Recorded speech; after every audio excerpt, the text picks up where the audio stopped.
You are, David. Test, test.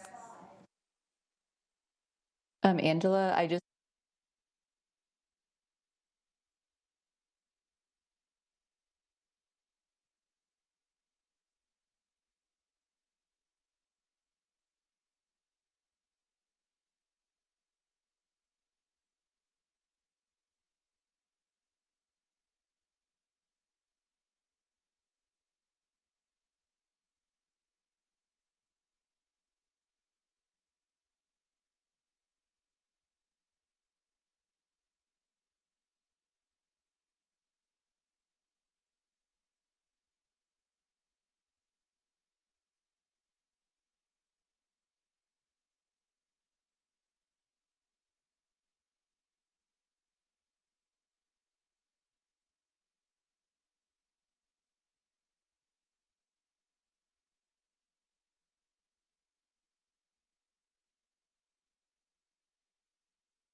Test 1 2 3. Test 1 2 3.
It's wonderful. It is a beautiful day, and I see we have quorum. I see that on WebEx we have Councillor Beatty, Councillor Kassar, Councillor Francis, Councillor Wilson, Maureen Wilson, I should state. Then we have Councillor Tadison. There we go. And in council, in person, we have Councillor Clark, Councillor Wang, Councillor Jackson, Councillor Kretsch, Councillor Spadafora, Councillor McMeekin, and myself, Councillor Pauls. I am the chair, so good afternoon. Welcome to the sole voting members of the Hamilton Farmers Market Shareholders Meeting, May 8, 2023. I would like to call this meeting to order. A reminder, all electronic devices are to be switched to a non-audible function during the committee meetings. Please note that, like I said before, quorum is present. Approve of the agenda. Madam Clerk, are there any changes to the agenda? No, Madam Deputy Mayor, there are no changes to the agenda, but the presentation has now been uploaded to the website. Wonderful. Thank you. And may I have a mover and a seconder? Councillor Jackson and Councillor Kretsch, thank you. Is there any discussion on the agenda? I see none, so let's go to the EVO. I see our mayor here, Andrea, thank you. And I see Councillor Nan now. Thank you for attending. The vote is on.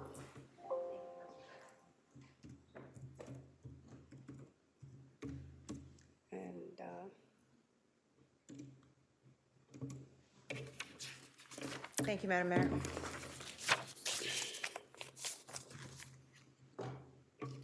Thank you, Councillor McKee. And Councillor Tadison. Oh, thank you very much. And it passes 14-0. Thank you. We'll move on. Declaration of interest. Are there any declaration of interest? I see none.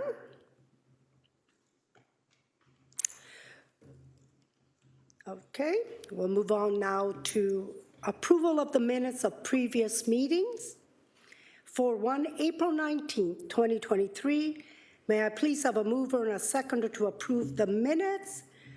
Councillor Wang and Councillor Beatty, thank you. Is there, okay.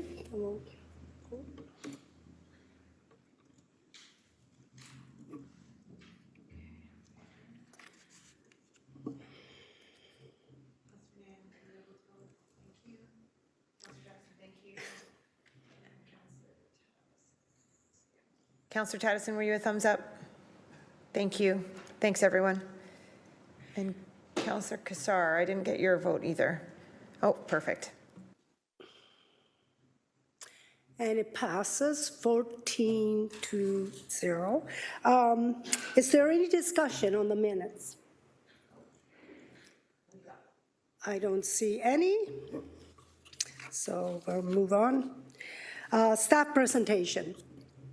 Vision of the Hamilton Farmers Market citywide. Ray Kessler, Chief Corporate Real Estate Officer, will introduce our external consultant providing the presentation on the vision for the Hamilton Farmers Market. Welcome. Thank you, Chair. And through the Chair, again, Ray Kessler, Chief Corporate Real Estate Officer, also the liaison between the sole voting member and the Hamilton Farmers Market Corporate Board. Just very quick introduction, and then I'm actually going to hand it over to Tyson McMahon. He's been the project lead on this project right from the get-go, and I'll allow him to introduce the consultants.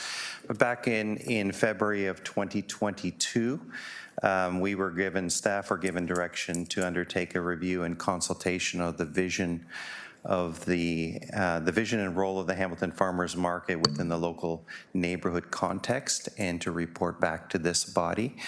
And so I will also here with me is Norm Slehan, Director of Economic Development, and collectively we're certainly prepared to answer any questions that come afterwards. But how about I hand it over to Tyson McMahon? He's a senior business development consultant in Economic Development Division, and he can introduce the consultants and allow them to present. Thank you. Thank you, Ray, and welcome, Tyson. Thank you, Ray, and through the chair to the rest of the Shoals shareholder here. Again, my name is Tyson McMahon. I'm a business development consultant here in the City of Hamilton's Economic Development Department, where my focus is the agri-food and food and beverage sector. So my typical day here is working with businesses grow, expand here in Hamilton, as well as attract new investment in the food and beverage sector, as well as the agricultural sector. So as Ray mentioned, we engage Project for Public Spaces, who are here with us today, to lead a community engagement process to inform the creation of a new vision for the Hamilton Farmers Market. The goal of this project was to examine opportunities to ensure that the farmers market continues to thrive for decades to come, with special consideration for how it will relate and integrate with the surrounding neighborhood, which is currently and will continue to go under significant change in the years to come. A bit of background, and then I'll turn it over to Kurt and David, who are here with us from Project for Public Spaces.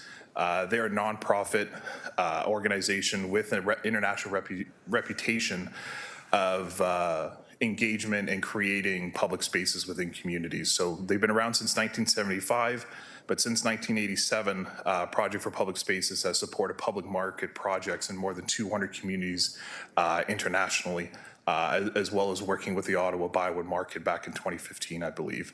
So we brought on Project for Public Spaces, given their expertise and their know-how when it comes to public markets in relation to community engagement.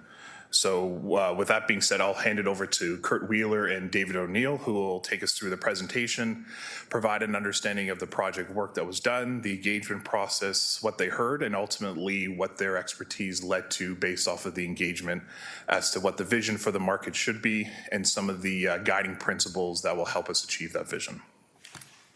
Thank you, and welcome, Kurt. You're on WebEx, so to you. Great, thank you. I'm going to pull up the presentation now. Can you hear me okay? Okay, can you repeat, please state your name and... Sure, my name is Kurt. Can you hear me? Is my audio working? We can hear you. Okay, Yes. perfect. Great, my name is Kurt Wheeler, and I am the Market Cities Program Manager with PPS. Thanks for the introduction. I'm going to just pull up the presentation and make sure the sharing feature is working on my end. Can you see the presentation okay? Yes, we can see the presentation. Great. All right. If you hold on a minute, we're making sure it's properly set. Great.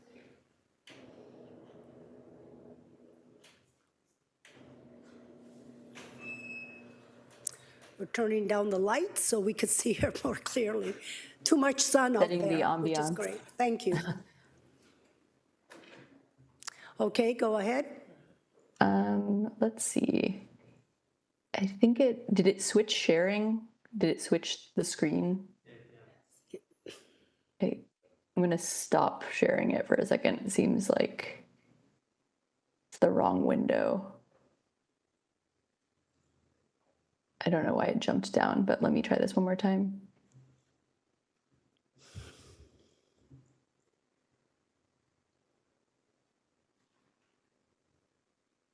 Nope. Nope. All right, let me try one more thing.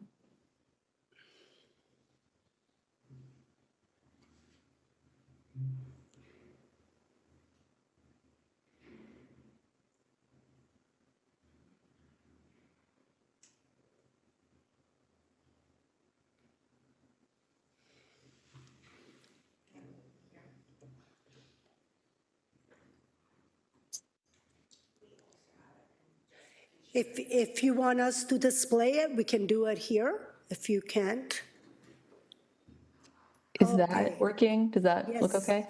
Yeah, now it's Right. working. Thank you. Perfect. Thank you, Kurt. Yep.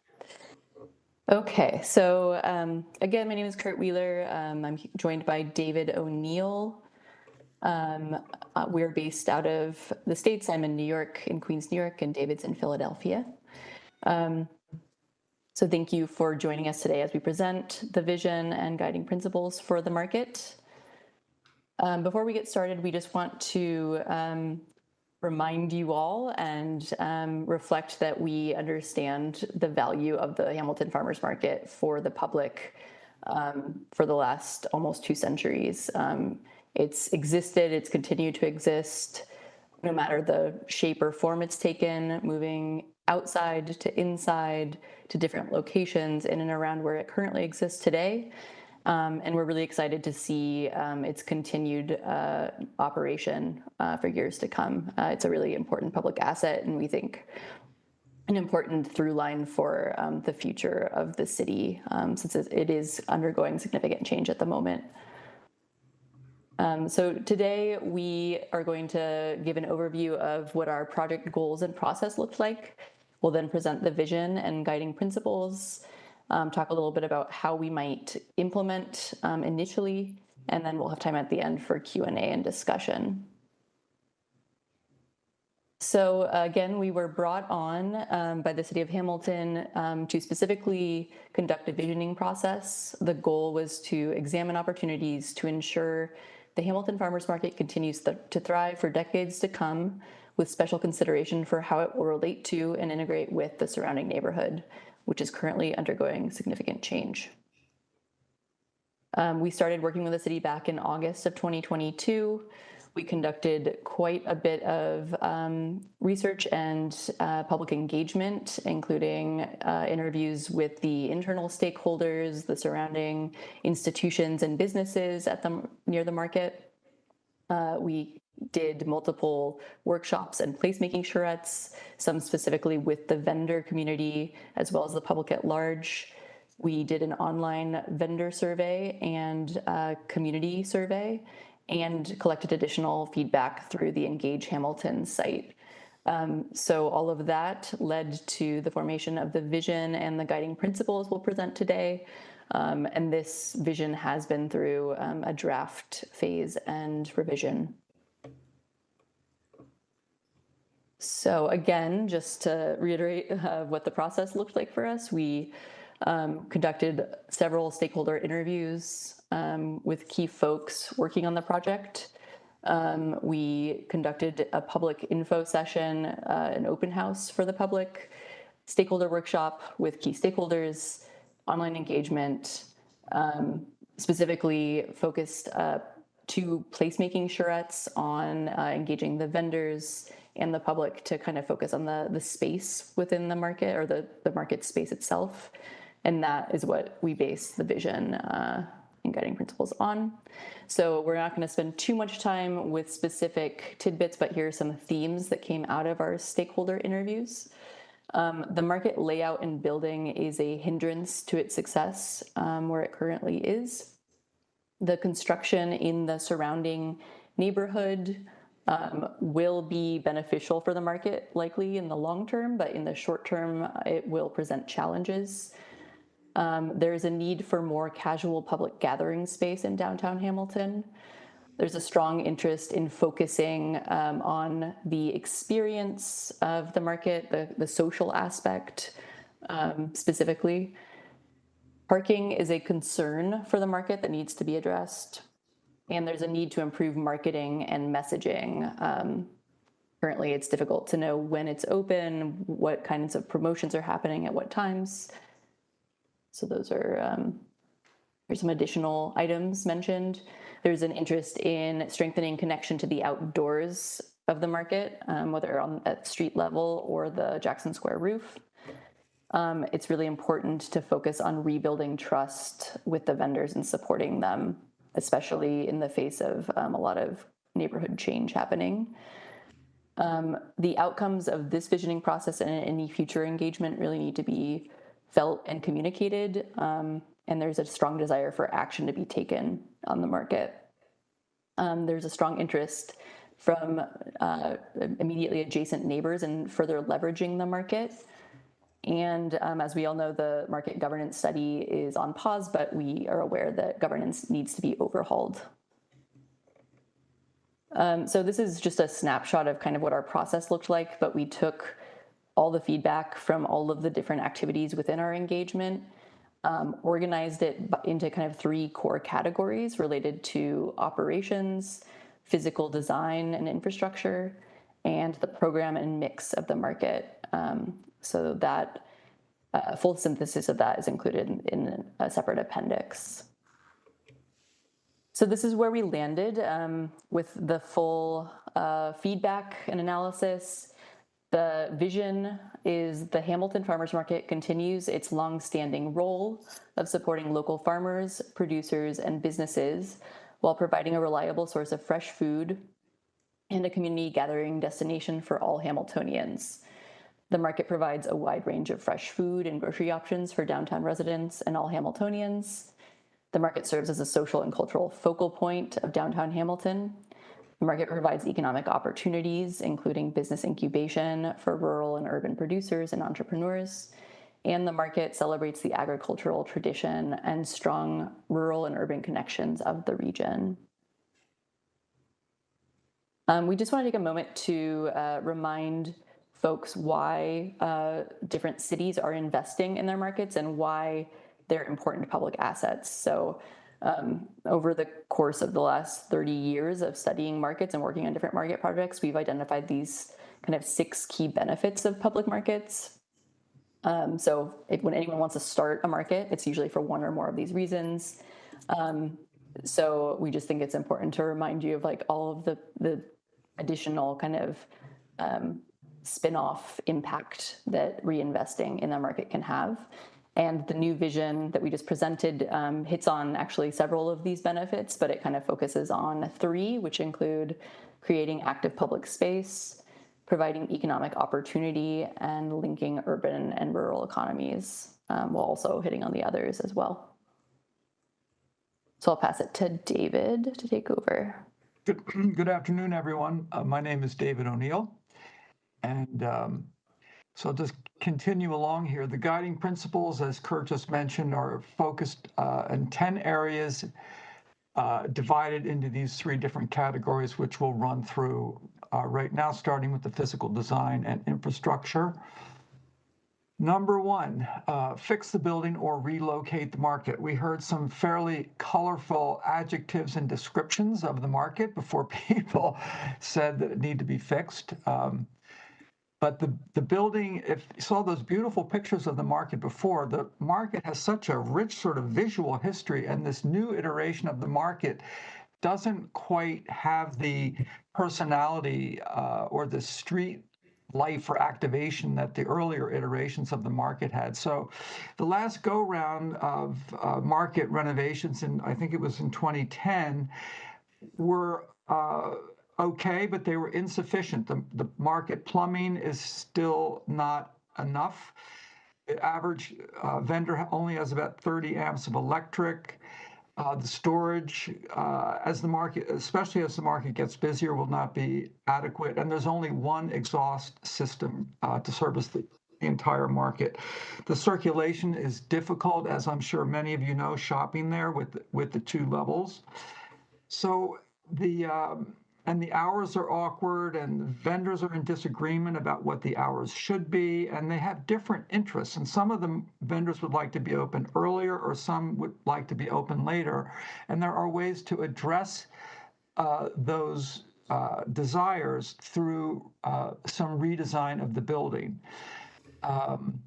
And the entrances could be upgraded, and the whole facade is very reflective. Instead of seeing in, you're kind of, seeing the car reflections of the cars and buses going by. So there are some great opportunities. I think, these are obvious. These are things that have been brought up before. So it needs the building definitely needs some work. Second, expand the flexible public spaces. In the customer surveys that we did, the number 1 answer that the customers wanted was more seating, which is basically more public spaces. They also, another very popular response from customers was more pop-up vendors. So public spaces are really, they're the heart of the market.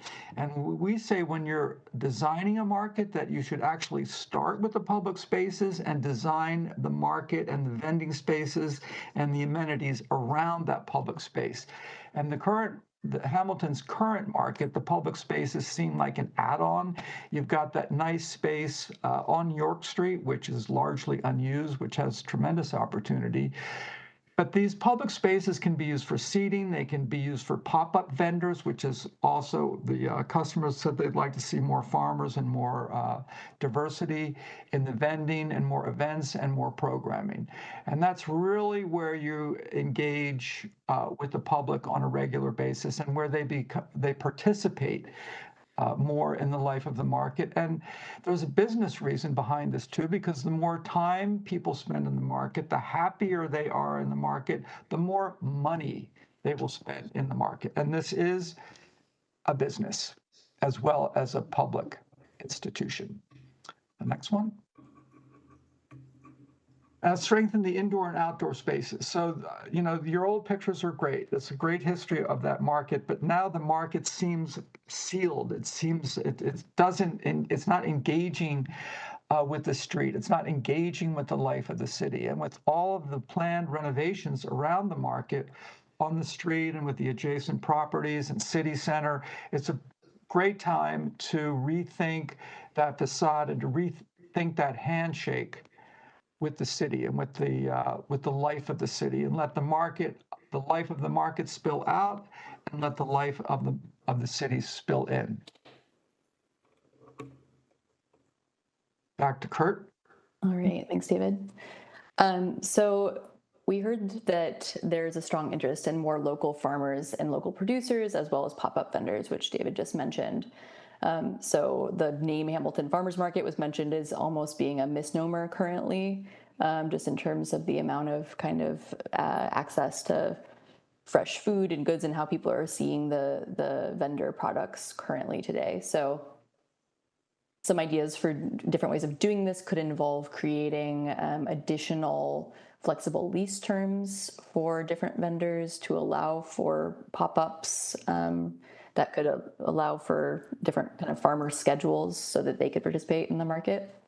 You could coordinate with other farmers markets in Hamilton to identify good days for kind of additional pop-ups, whether that is on a weekly basis. So there's use of the sidewalks or street outside, so that there's sharing of vendors and coordination with other markets to ensure there's a large enough vendor pool to participate.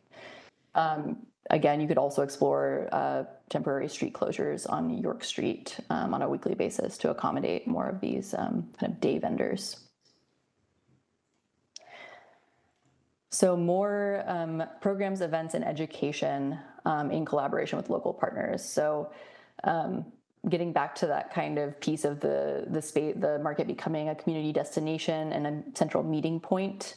There's a lot of interest in focusing on the market spaces for all different types of community activities. And we're emphasizing that piece because we think that there's a lot of opportunity to rely on other community-based organizations and partners to lead some of the programming. So it's not all on the market to set up that programming, market it, and deal with all the logistics. So things that we heard that were popular were family and kids cooking classes using produce that could be bought at the market, business incubation trainings for new entrepreneurs, and then, of course, just fun and unique one-off events and a means to engage the vendors and kind of identifying different types of promotions that they would want to be interested in or they would want to participate in. So open a market cafe with later hours. This was a very popular idea coming out of the engagement. There's a lot of interest in, again, using the market as a community gathering space. And right now, the hours don't always accommodate that. So the idea of serving local beer and wine, maybe featuring one of the prepared food vendors on a rotating basis alongside the local alcohol service were all ideas that got a lot of attention. And then operations. We know that the forthcoming governance study is going to touch on a lot of this, but these were kind of key points that we wanted to highlight from our work. So the first is to increase management capacity and funding sources. That may seem obvious, but the market really needs more funding and more resources in order to achieve anything moving forward. So whether that's through the city or sponsorships, additional capacity and human resources are needed. There's a need to strengthen the market's messaging, branding, and promotion. So there needs to be more energy at the market, more activity to get people to want to visit. And currently we heard that a lot of people aren't even aware of the hours or when events are happening. And then last, there's a need to maintain adequate parking. Our survey showed that most market customers drive, and that may change as the downtown core changes, but currently it's really essential to have adequate parking to support the local businesses operating inside the market. So I'll pass it back to David. Okay, so big question, right? How do we get there? There's a lot to do.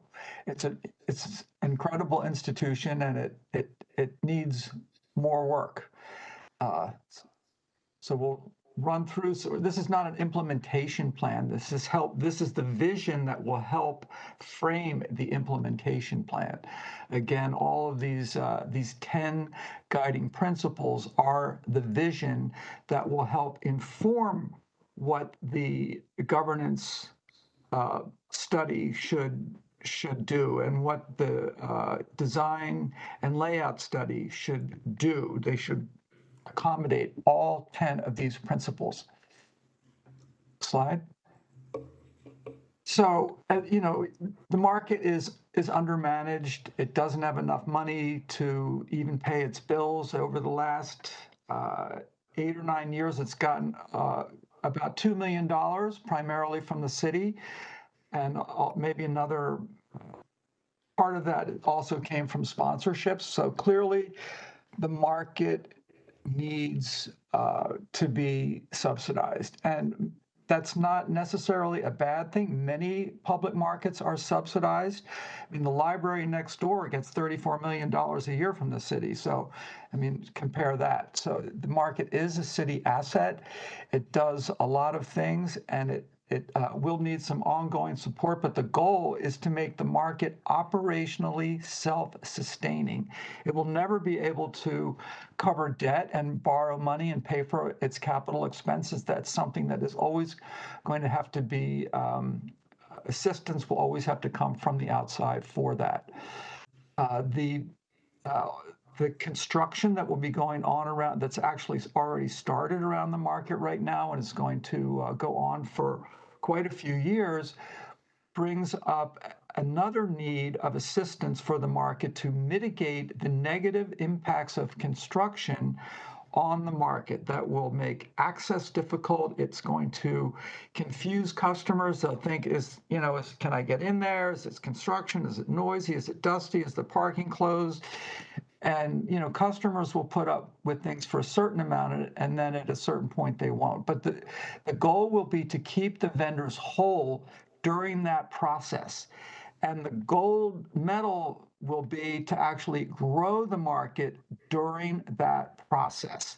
And that can be done, and it has been done in other markets, but it did not happen by accident.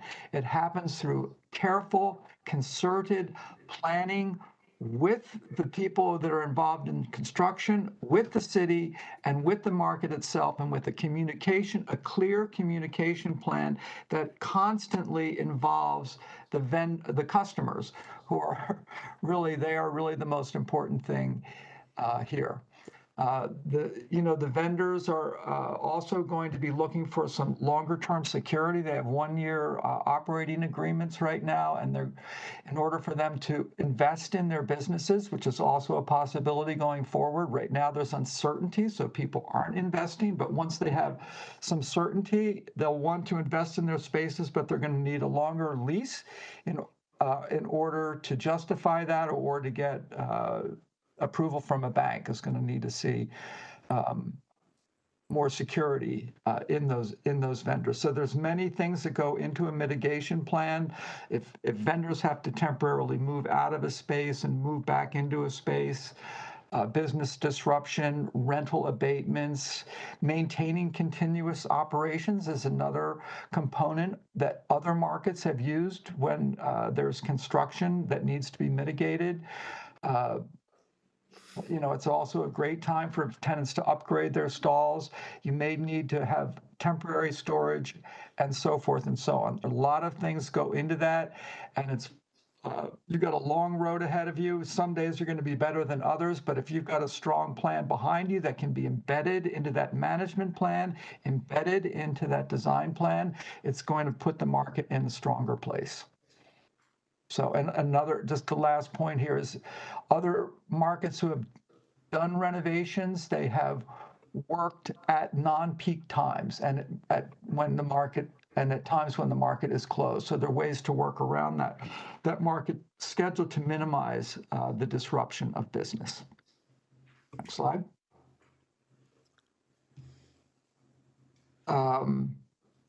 We also think that it would be a good idea, because there's so many moving pieces here and the management situation is still not settled, that somebody needs to be in charge of this process, some kind of a transitional market manager that can work and coordinate with all of the people internally within the market and externally around the market. So nothing is falling through the cracks and no one's pointing the finger at someone else.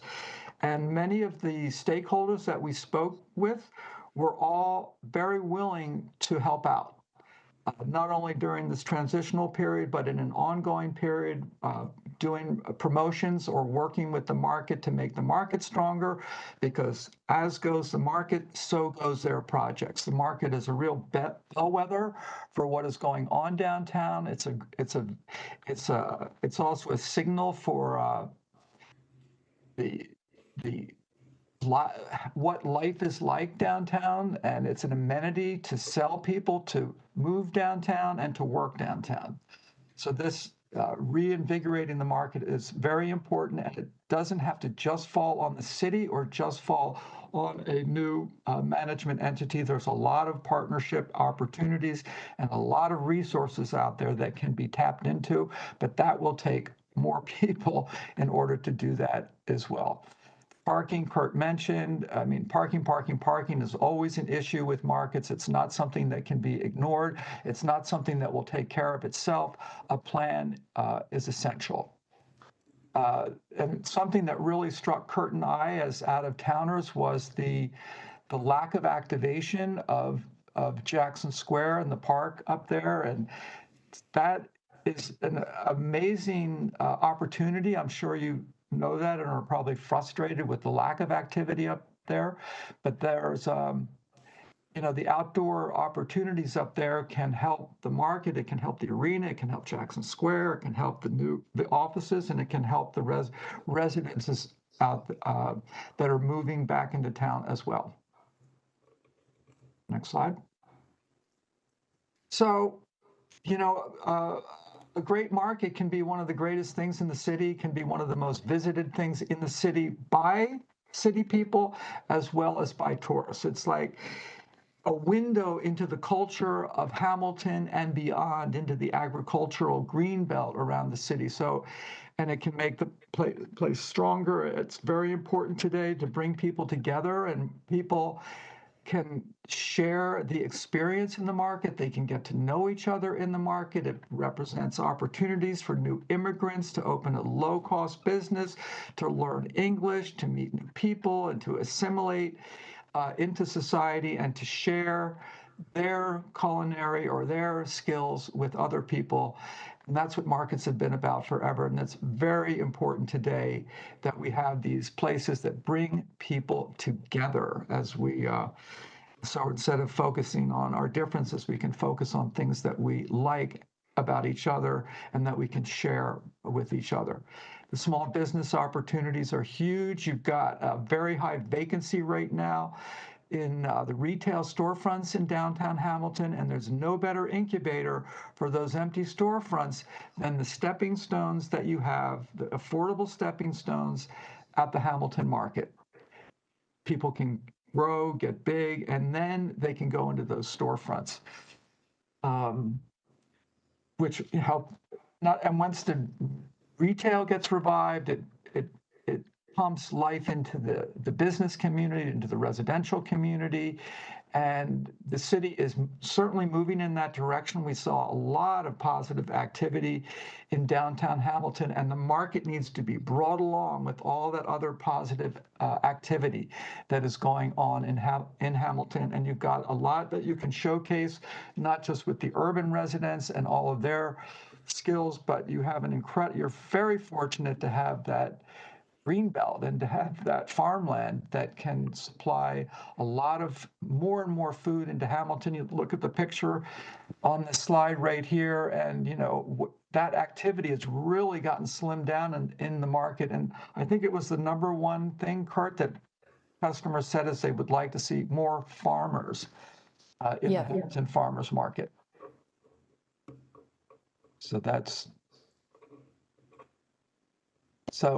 so the evolution continues, and you city council members, you have a very important role. You have a very powerful role. You have a lot of competing interests, and we certainly would hope that you would see the value of investing in the market, but investing intelligently and economically and efficiently in the market to let it be this great institution that it once was. So that is that's our last slide there.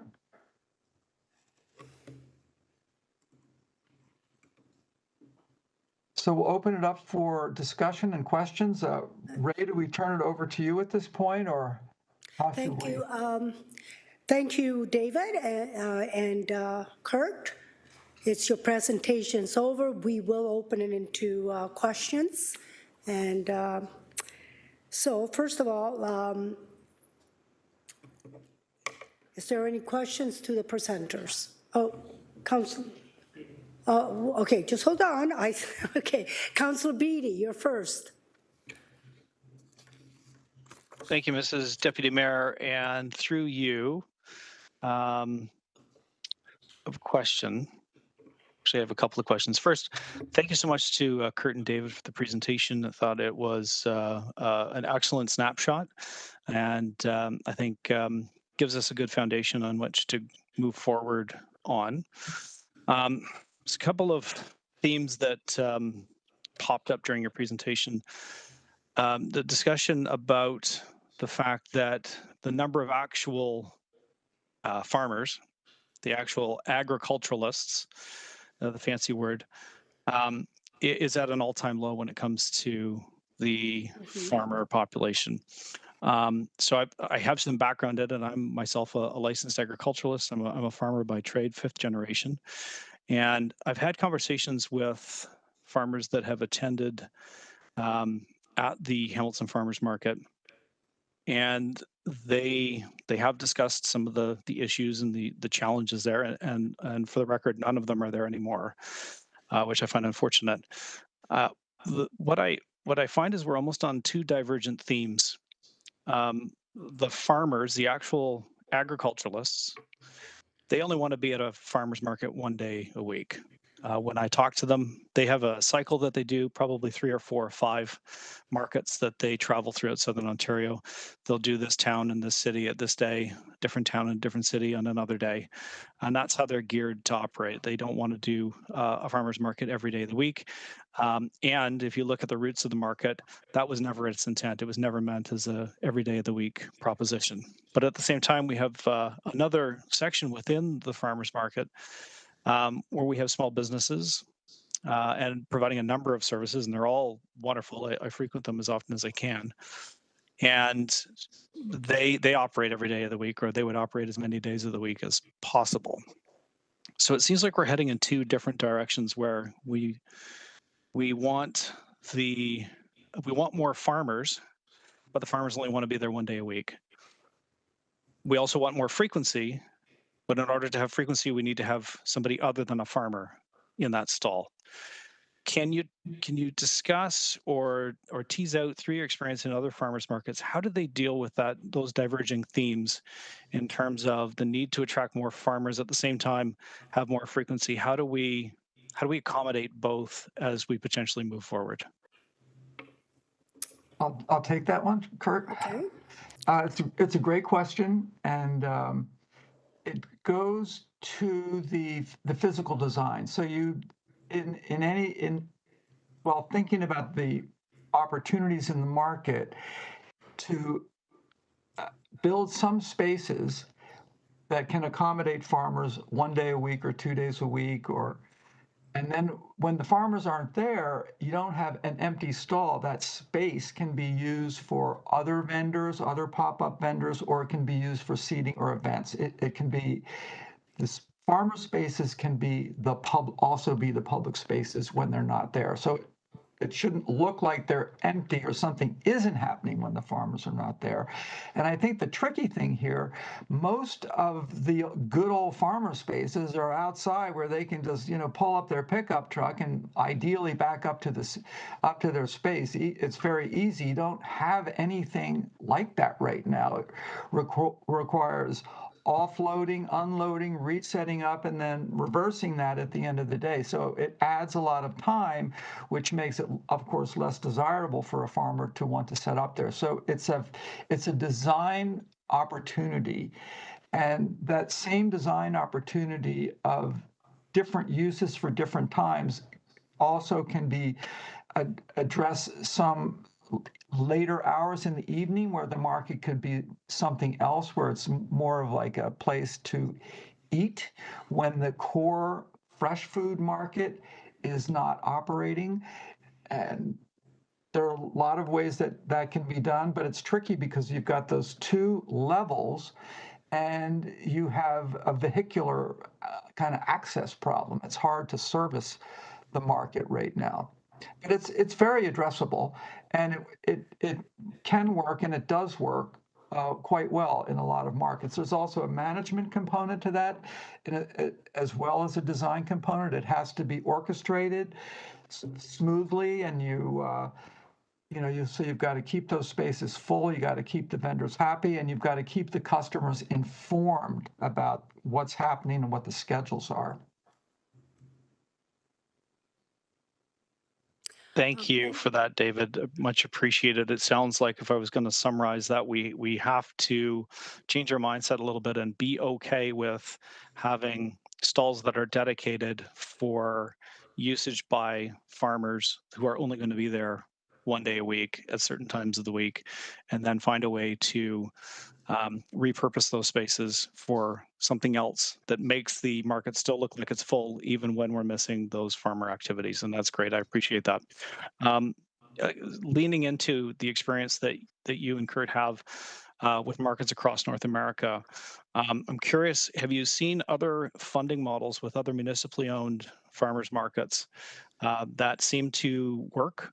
And I'm just wondering your view on what might be a better model for our market based on your experience across North America. Well, as I said earlier, many cities, I would almost go out on a limb and say most cities are supporting their markets financially, some to a greater degree than others.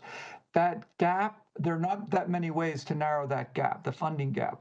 it's the rents, and I don't think anybody wants to talk about that too much. But rents are an investment. Rents are not something that are going into a private landlord's pockets. Market rents are a tool that get reinvested in the market to do more cleaning, to do more advertising, to do more things to help the vendors make more money. It's an unpopular subject, but it's a very important subject to be able to talk about realistically and to understand what the actual economics are of the market and what a fair rent is. But most of the new funding models are coming from outside partners, corporations, foundations, and partners who see an overlap with their mission and the mission of the market. And some markets, and the better the market, the easier it is to get that money. And some markets are getting as much as 50% of their operating money from non-rent sources and non-city sources.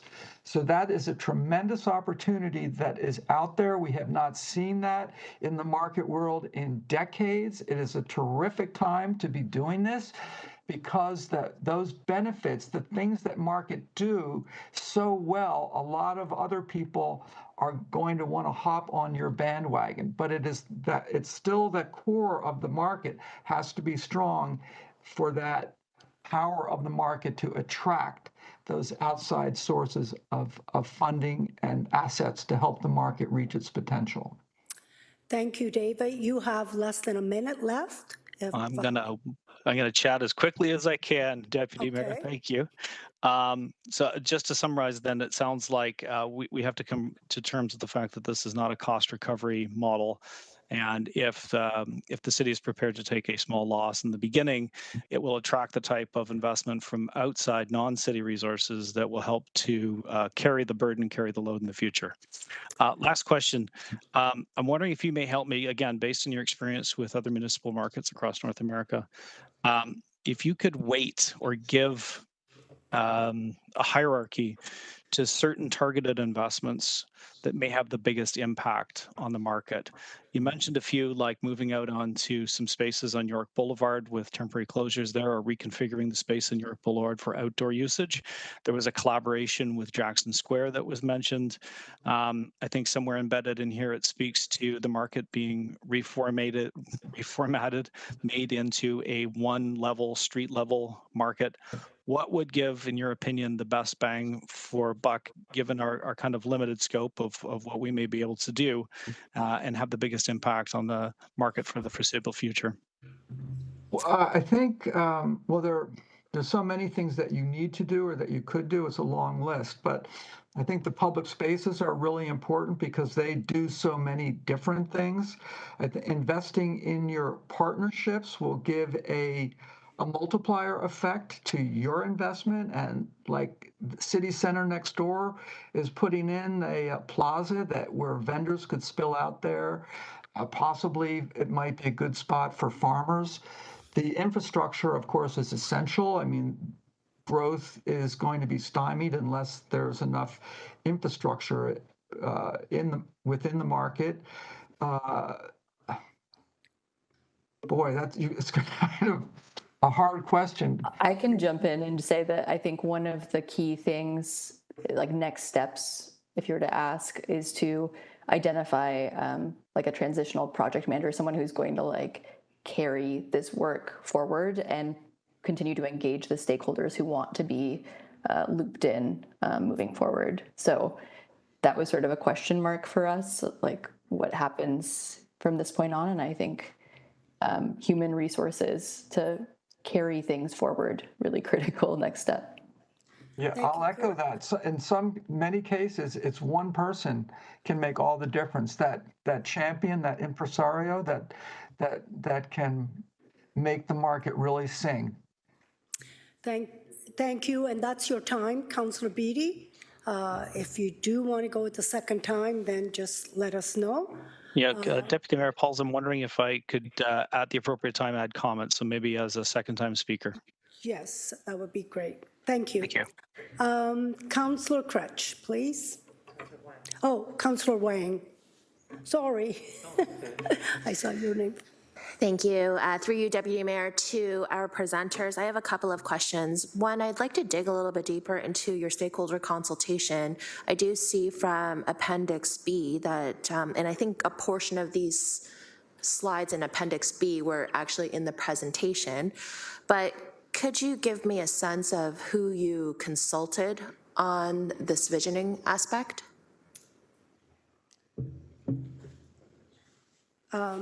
Is this David? You going to answer that? I don't have the list in front of me right now. Yeah, I'm pulling it up now to make sure I don't. Either one's fine. Yeah, I'm happy to start. And then David, if you think of something as I'm going, happy to have you jump in. We consulted with multiple counselors, HUPEG, the library, the public library,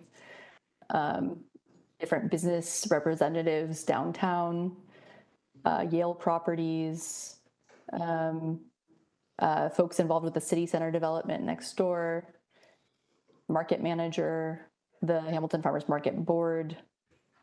All the vendors were engaged through the survey as well as the workshop, as well as our informal consultations while visiting in town.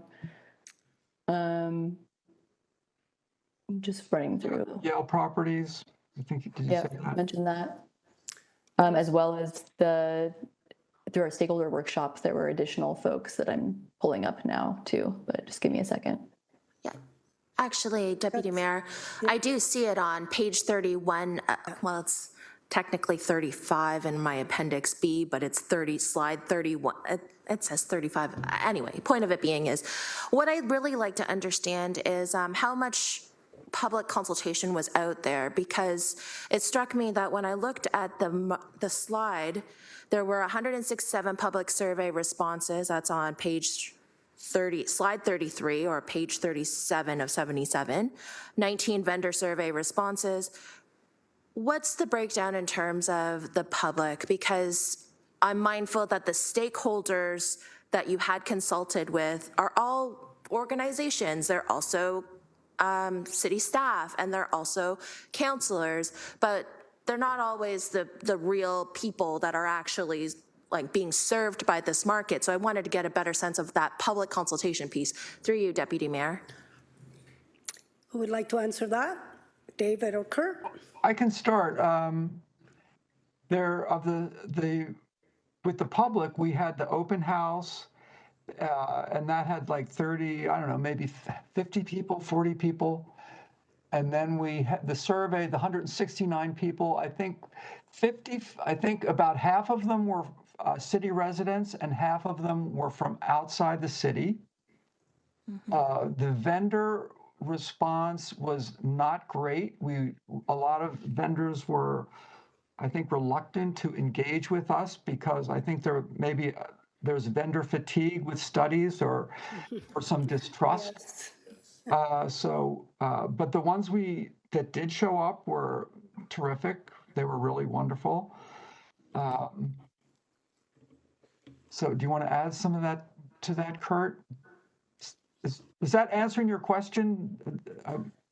Or do you want more specifics? Well, I think that's good. Thank you, David. I think where I'm trying to get to, Deputy Mayor, is that the farmers market is here to serve the community. And one of the challenges that I see is that this visioning is problematic in a lot of different ways. I think that I'll leave that for comments later on, but my next question is to our consultants to PPS, through you, Deputy Mayor, what would you consider is the ideal farmers market comparator? So like talk about all the municipalities either nearby or far away. What would you think Hamilton's farmers market could potentially be? Like what does an ideal comparator look like? Through you, Deputy Mayor. Would like to answer that? Well, the best markets, everybody always likes to look over the hill to the next valley and see what's going on there. But the best markets are those markets that reveal kind of the soul of a place. So it's it's not really fair to say, well, you really should be like this or you should really be like that. And you've been many things over, many decades. But you've got some good markets around there. I mean, we certainly didn't go to all of them to do or look at a comparative study, but Toronto, which is not really comparable because it's so big, but the St. James, well, people said some of these names. I can't think. I'm sorry, I'm blanking. Ottawa? Pardon? Ottawa? No, is that one of Ottawa is the. I don't know if you've been to the Byward Market recently, but they've a lot of these urban markets have lost their farmers because the farmers don't have to go into the center of downtown. Many farmers markets have opened up in the neighborhoods now, closer to where people live, and they don't have to go. There's so much more competition now. And I think you've got about 15 markets in Hamilton, and Ontario has one of the highest concentrations of market halls like Hamilton than anywhere in the United States and Canada. There's a long, strong history of farmers markets permanent farmers markets in and around there, and many of those are still remaining. So maybe what you might want to do is start touring around and going to some of those places and seeing what you like or what you don't like. That's not something we did as part of this study. We've been to certainly a lot of the markets. And not all markets are doing super, super well. Some markets have been invested in and taken care of better than other markets have. So, and markets go up and down too. So you've got a nice, way to go. You've got a lot of possibilities to improve your market there. And I think there are a lot of good markets out there that you could look at. Some of the markets that are doing really well now are really hitting the mission really strong. They're really hitting the farmer thing. They're really hitting health in terms of providing super fresh food to people. They're providing more diverse opportunities, diversifying the vendor pool, because when people go to a market, they like to see their own. So new vendors coming in are going to bring new customers into that market, and they really get the word of mouth going. And that word of mouth is the strongest form of advertising in a market. It's better than social media. But yeah, you've got a lot of good opportunities to pick up some tips nearby. I hope that you don't feel like hedging the answer there, but. Okay. My last question then through you, Deputy Mayor. Thank you. I'm fresh off of what Councillor Beatty has asked, and I want to understand from your consultations and your stakeholder communications, what was the ideal split for the market? Is it pop-ups versus farmers versus retailers versus food? Like what came out of that? Was there a potential ideal sort of percentage mix of what our Hamilton's farmers market should look like? Through you, Deputy Mayor. Mr. O'Neill? Well, there wasn't agreement about that. The vendors are not in agreement about that. And the customers, want more farmers, but they aren't going to be there every day. Some people want more prepared food. Some people don't want any more prepared food. The greatest growth in markets recently, I'd say in the last 10 or 20 years, has been more prepared foods. People are spending less money on fresh foods than they are on prepared foods. People are eating out more and getting takeout, and they're cooking less. So the market has to reflect that change in desire, and desires will continue to change. So you might say, what is the ideal mix? But that's the ideal mix for tomorrow. What's the ideal mix in 5 years? It may very well be something different. So good management is always going to be keeping their eye on what the changing demands are, anticipating what the demands are, and beating the competition to it. I mean, you've got competition all over the place down there, and you've got Nations, which is doing We heard $80 million a year. So there's plenty of money to be made out there, but you've got to compete with a very fierce arena. The food arena is very, very competitive these days, and the consumers are getting more and more sophisticated, more and more demanding. I think, yeah, the takeaway in terms of there was certainly no feedback provided in terms of a percentage breakdown of what that vendor mix should look like in the future. But I think the takeaway is creating a lot of flexible space that can be converted to different uses at different times to accommodate pop-up vendors, whether that's in a prepared food vending zone or in the kind of central core market space, while all of the vendors are open simultaneously. So additional work has to be done in terms of that mix breakdown. Thank you, and that's your time. Yes, thank you. Okay, thank you. Thank you. Councillor Crutch. Thanks for your presentation, and I'm glad we had a chance to talk along this process. I also, even though you may not have had a ton of vendors come out, I assure you, probably between Councillor Beattie and I, we've spoken to them all by now about the different things, so happy to bring that conversation to the board. My big question here is really a comment on the second staff recommendation. I wanted your feedback on that because it's about space, about spending $200,000 on space. And what I get from the energy from this report, what I got from the energy from this conversation and from the staff recommendation is that, look, there's just no way forward for the market to be viable unless we address the issue of space and address the issue of how space can be used. I'm sure it's a hard thing for folks who've gone through this 13 years ago with the same discussion, and here we are again. But could you elaborate on why you see that as the essential component to how this is going to work and why we need to get going on that right away? Thank you. Mr. O'Neill? Okay, that was not our recommendation from the report. Okay, that was from the city. So No, that's why I'm asking what your thoughts are on it.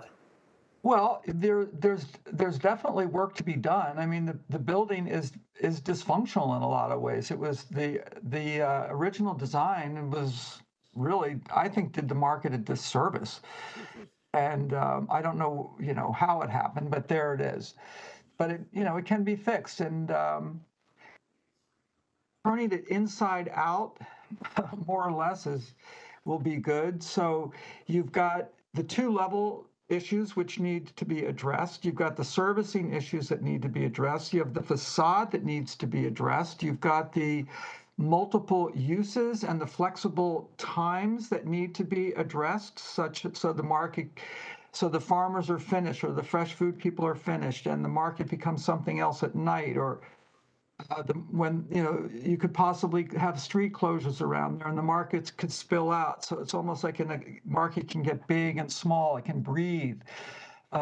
Your infrastructure, your non-glamorous parts of the study are very important too. Understanding what the vendors need in order to function on a daily basis and what they need in order to grow.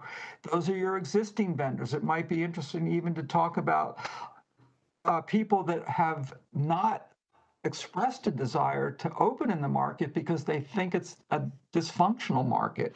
And what would they like? Storage, lighting, signage. You don't have a tenant design criteria. Every time a tenant wants to do something to their space, making any kind of an adjustment or an improvement, you need a document whereby they can make a proposal to management, but they need guidance on what they are allowed to do, what kind of heights, what kind of materials, what kind of sight lines need to be provided, what can they do so it won't affect the person negatively next to them, what does it do in terms of the overall mix and circulation in the market. So you've got macro and micro issues that are important to address in that study. And you also need to get the right people. They don't teach this stuff in architecture school, and architects love markets because they shop there, but they don't really understand them. They're very different than malls. They're very different than storefronts. They're more intense. You're doing, the trick in the market is to do as much business as you can in the smallest amount of space. So you really have to use your space planning very efficiently.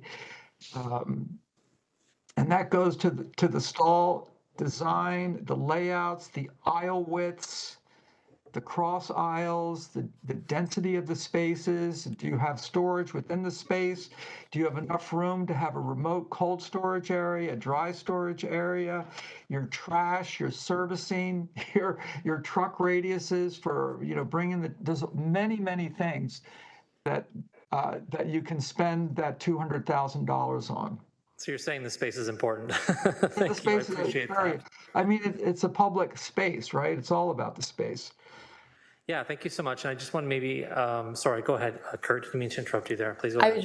was just going to add on that the physical, addressing the physical space is also like addressing some mitigation planning around like for the construction like happening around it. So making sure that you're plugging into other public space planning or planning happening right next door, and making sure that the market isn't just sitting apart from all of the other things happening around it. So it's just that's an important timing piece of like why that needs to happen sooner rather than later.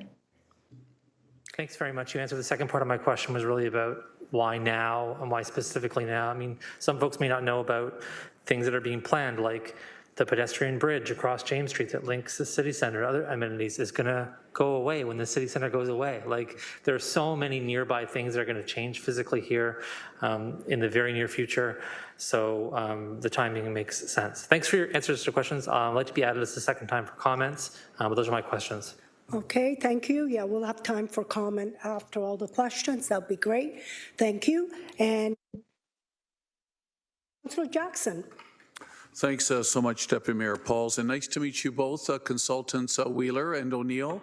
Thank you for the excellent presentation. What's old is new and what's new is old. I didn't invent that phrase, but anyways, I witness it and observe it a number of times, and it seems to be the case here. And just quickly, Deputy Mayor Pauls, as I get to a series of questions, you got to put me on a second time. Please let me know when my time's done.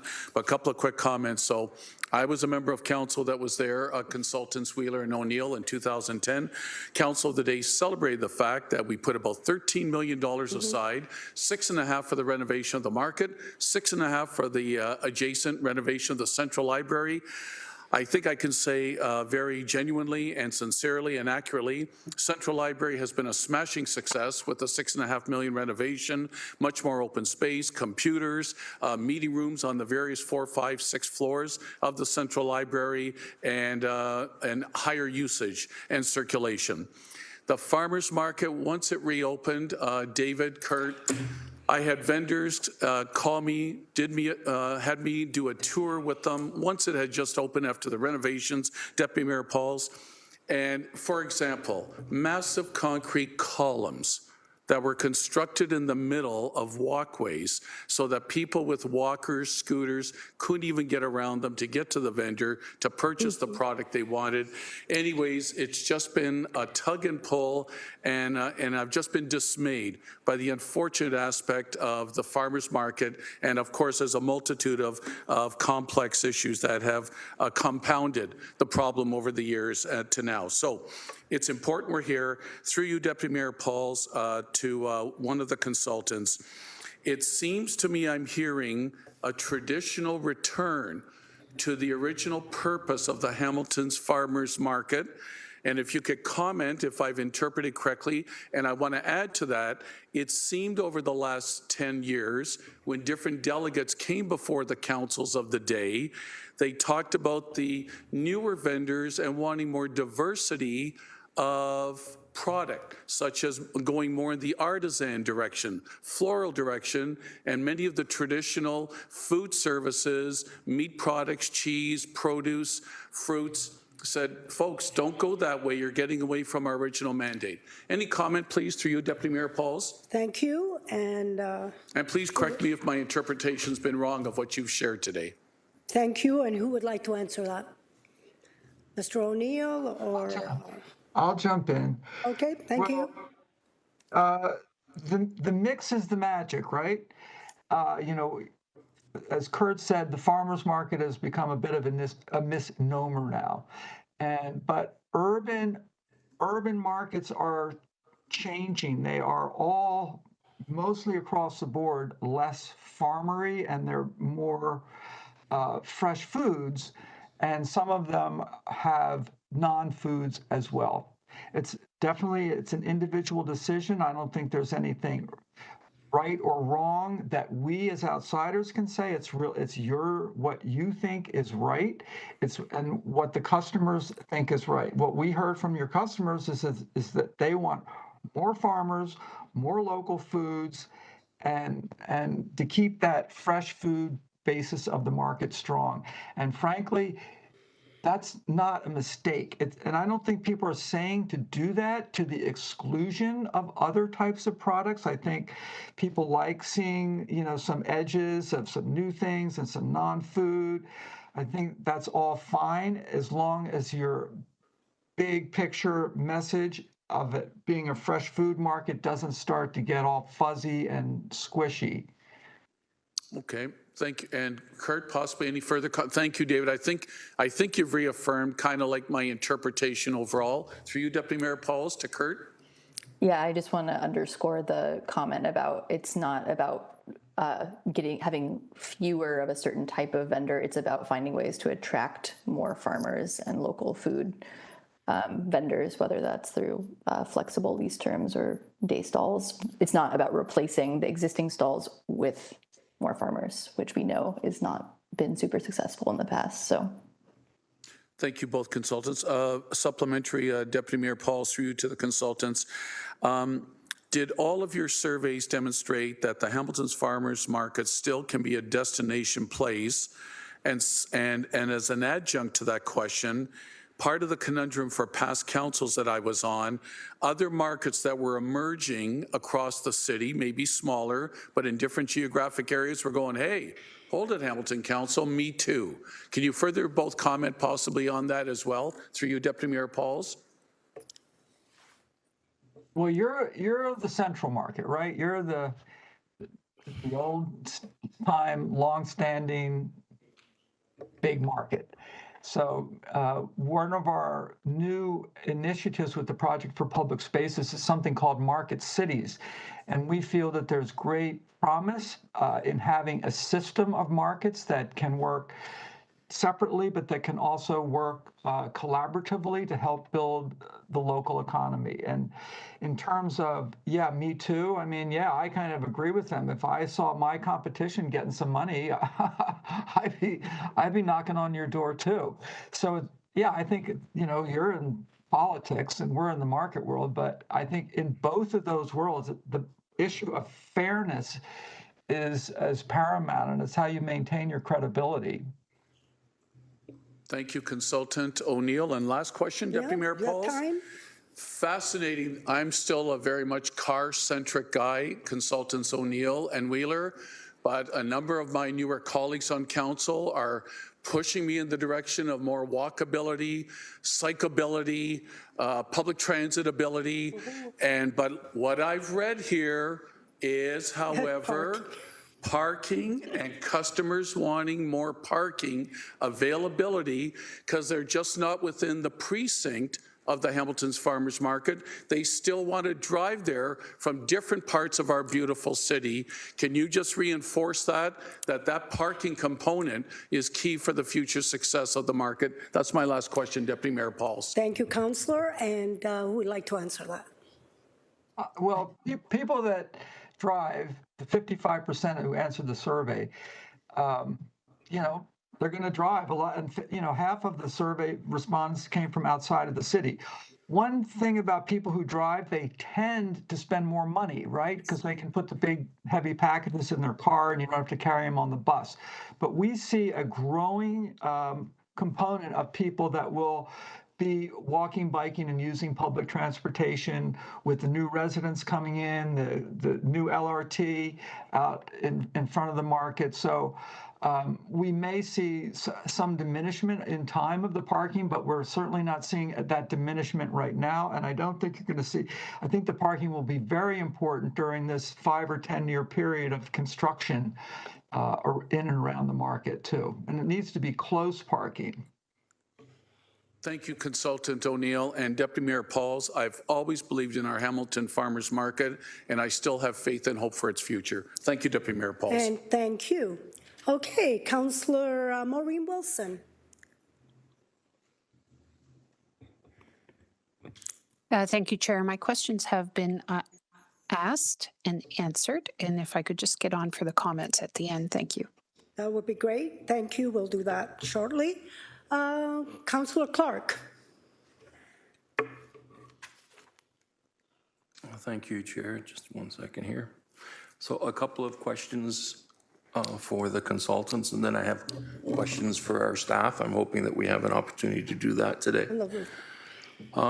So I'd like to ask the consultant, how many farmers markets in the comparators that you looked at had a large grocery store operating in close proximity to that same farmer's market? Well, we've looked at a lot of them. It's a good idea. It's not a bad idea because it works for the customer. Customers still shop at the grocery store. So if you can co-locate them or have them in proximity, it works for the customer. So it's not a bad idea. And some cities are even investing in helping the supermarkets co-locate with their public markets. This is probably a better word for what you have actually than a farmer's market. It's a public market. And they can work very well together. I ran the Reading Terminal Market in Philadelphia. We had a supermarket for many, many years across the street, and the customers liked it. But, it's competition. The vendors in the beginning, they may feel threatened by it and maybe think it's a bad idea, but, they're part of the decision-making process. And that the fairness, you've got to keep that competition evened out. You don't want to overdo it either. And you don't want anybody going out of business or thinning out the soup too much. Yes, that's always our concern. Any idea how many vendors in the farmers market are local farmers? Well, some of them are farmers and some of them are resellers. I think it's down to a handful of actual farmers. I don't have the breakout in front of me, but I think it's 1 or 2 at most from my understanding of the vendors. So given that there's only 1 or 2 that are in our vendor framework within the Hamilton Farmers Market, how many local farmers were consulted during this process? Just the market vendors. We didn't go outside of the market. Thank you. Those are all my questions. You can put me on a second time for questions to staff. Okay, well, I'm assuming that's what you want that's to what do. we're going to when it comes on the report. Thank you. Okay, we have our mayor, Mayor Horwath. Hi, thanks very much. I also have had most of my questions answered, but something came up in the conversation earlier that described models whereby outside interests might be encouraged or able to or willing to provide financial support in some way, that's happening in other locations. Can I just get a sense of, from your expertise working with markets around North America as you have, is this something that's more prominent or more prevalent, I guess is the better word, in particular areas of North America? There's often cultural differences in terms of how the private sector engages with the public realm and the public sector. And I just wanted to get a sense from you if you see that trend or that likelihood to be more prevalent in some places or even states or areas than others. Please. I think it's like the philanthropic communities is more prevalent in the States than it is in Canada. I think the corporate community is probably evenly balanced. The non-municipal forms of government, like the federal government in the United States, is not providing capital dollars to markets. And I think it's perhaps more common in Canada, like the Granville Island market in Vancouver was built and is actually still managed by the CMHC. You know what that is, right? Kurt, do you know what that it's a Canadian acronym? Community Revitalization. No, it's a Canadian Mortgage and Housing Corporation. Yeah. I didn't mean to put you on the spot. I was just. No, we know it very well. But what we are seeing, Mayor, is a growth in that support. 30, 40 years ago, it was almost non-existent. And because markets have come back and are coming back stronger and stronger as these central community gathering places that build the local economy, they're getting a lot more support. A very interesting new partner that we're seeing is the health industry. And they see markets as a very effective way to get people to have healthier diets.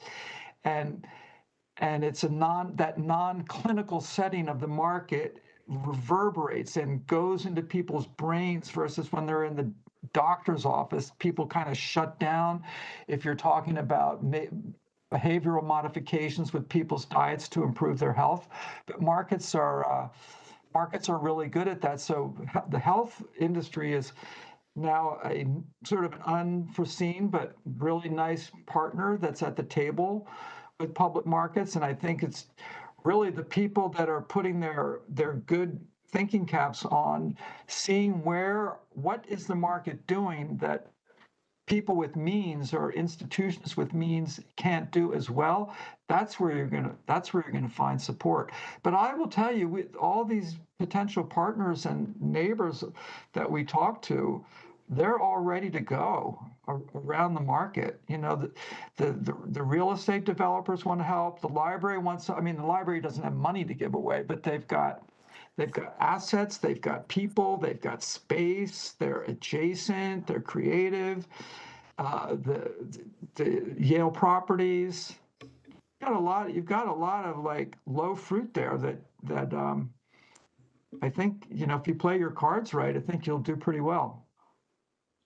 And so then if I may just to follow up, so not dissimilar to the suggestion or the I don't know if you call it a flag or the recommendation that some of this low-hanging fruit will be much more easily obtained with having a champion, somebody who is actually going to take us through building these relationships and providing this pathway to having those partnerships all around us to be able to successfully move forward with a model that has all of these partners providing not only physical or in kind or customer, but also perhaps space and or financing.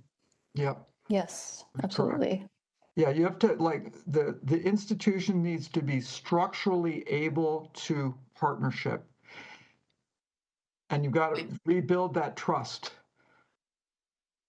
Okay, and then so just one last thing, and it's just maybe more than a question. Well, I guess it's really a question. When I talk to people around the market, one of the things that they talk about is the ability to really have a variety of different experiences and items that are also able to be purchased in smaller quantities than maybe and more easily, especially folks who are living in the area, than in other facilities and other kind of larger facilities that are more corporate. Have you heard any comments of that nature? Yeah, people are definitely buying smaller quantities. and buying more often. And a lot of your shoppers, that I don't remember the exact number from the survey, but a lot of your shoppers are from single person households too. So Exactly. that may be a reflection of that demographic too. Absolutely. So very much an important service. Thank you so much. I really appreciate the report, the deck that you provided, as well as the appendixes, or appendices, I guess. Very, very thorough. Thank you. Thank you, Mayor. I was wondering, I'm next, yes, there's second-time speakers, but I'm the first time. Can I give you the chair? Go ahead, Councillor Clark, thank you. I really was surprised. I got interviewed because everybody knows here, you're all new councillors, the 9 of new councillor and the new mayor, that I was on the board, the only member of council.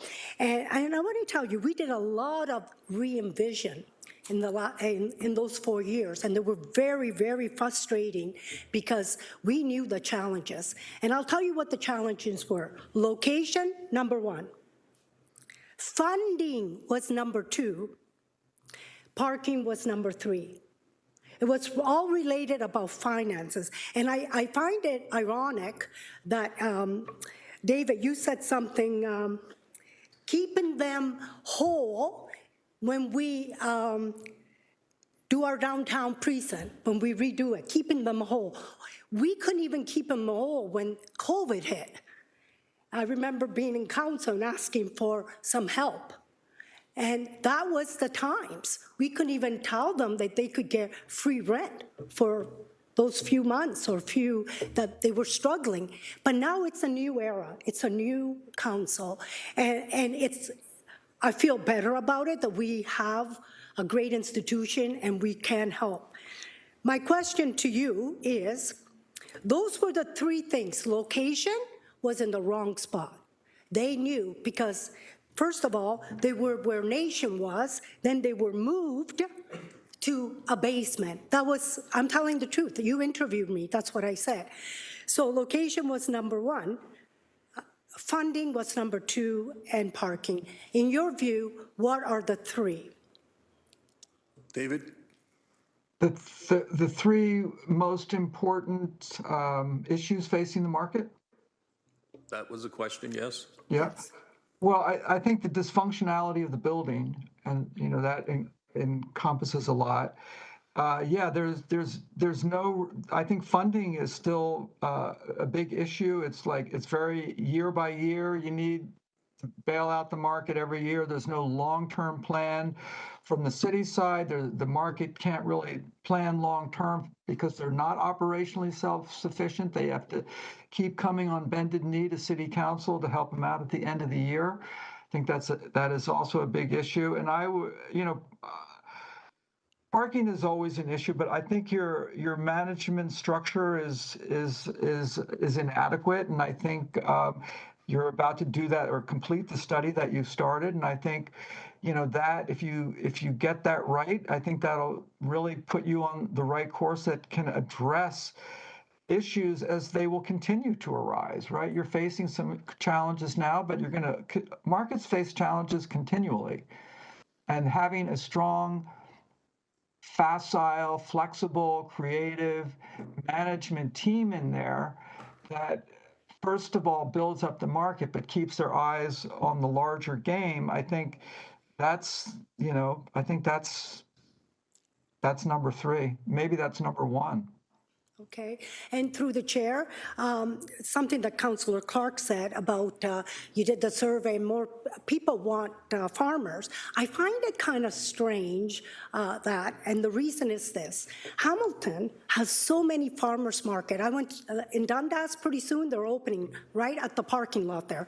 Lots of fresh farmers, all farmers are there. We go to Ancaster, they have one there. We go to Barton, we go to Concession, we go to Flamborough, we supported Flamborough the last term. We give them money to have a market outside. So we have farmers market all over the city. So I found it strange that we only had one when I was, maybe there's 2 farmers now at the market, but when I was, I think there was only 1. I find it strange that they want more farmers there when we haven't even asked the farmers themselves.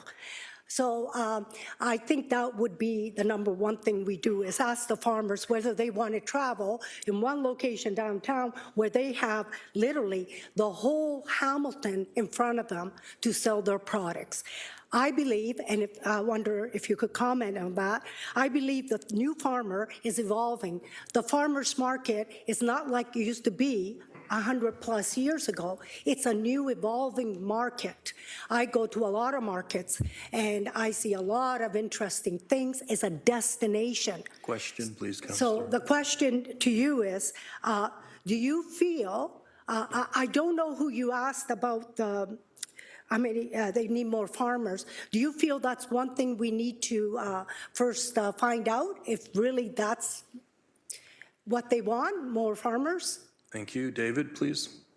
Or Kurt, you were about to. Yeah, I'm happy to say that, I mean, that was a question explicitly asked on the customer survey, and I'd say an overwhelming response was we want the farmers market to be a true farmers market and have more local farm products and fresh food. So that is a piece that we know that as far as the kind of understanding the vendor pool, farmers' interest in selling at the market, that's not something we investigated as part of this study. So obviously that is kind of a next step that would need to happen to understand if that's feasible. But yeah, I don't think it was a pretty overwhelming response that customers would be happy with more fresh food and local farmers' products. So.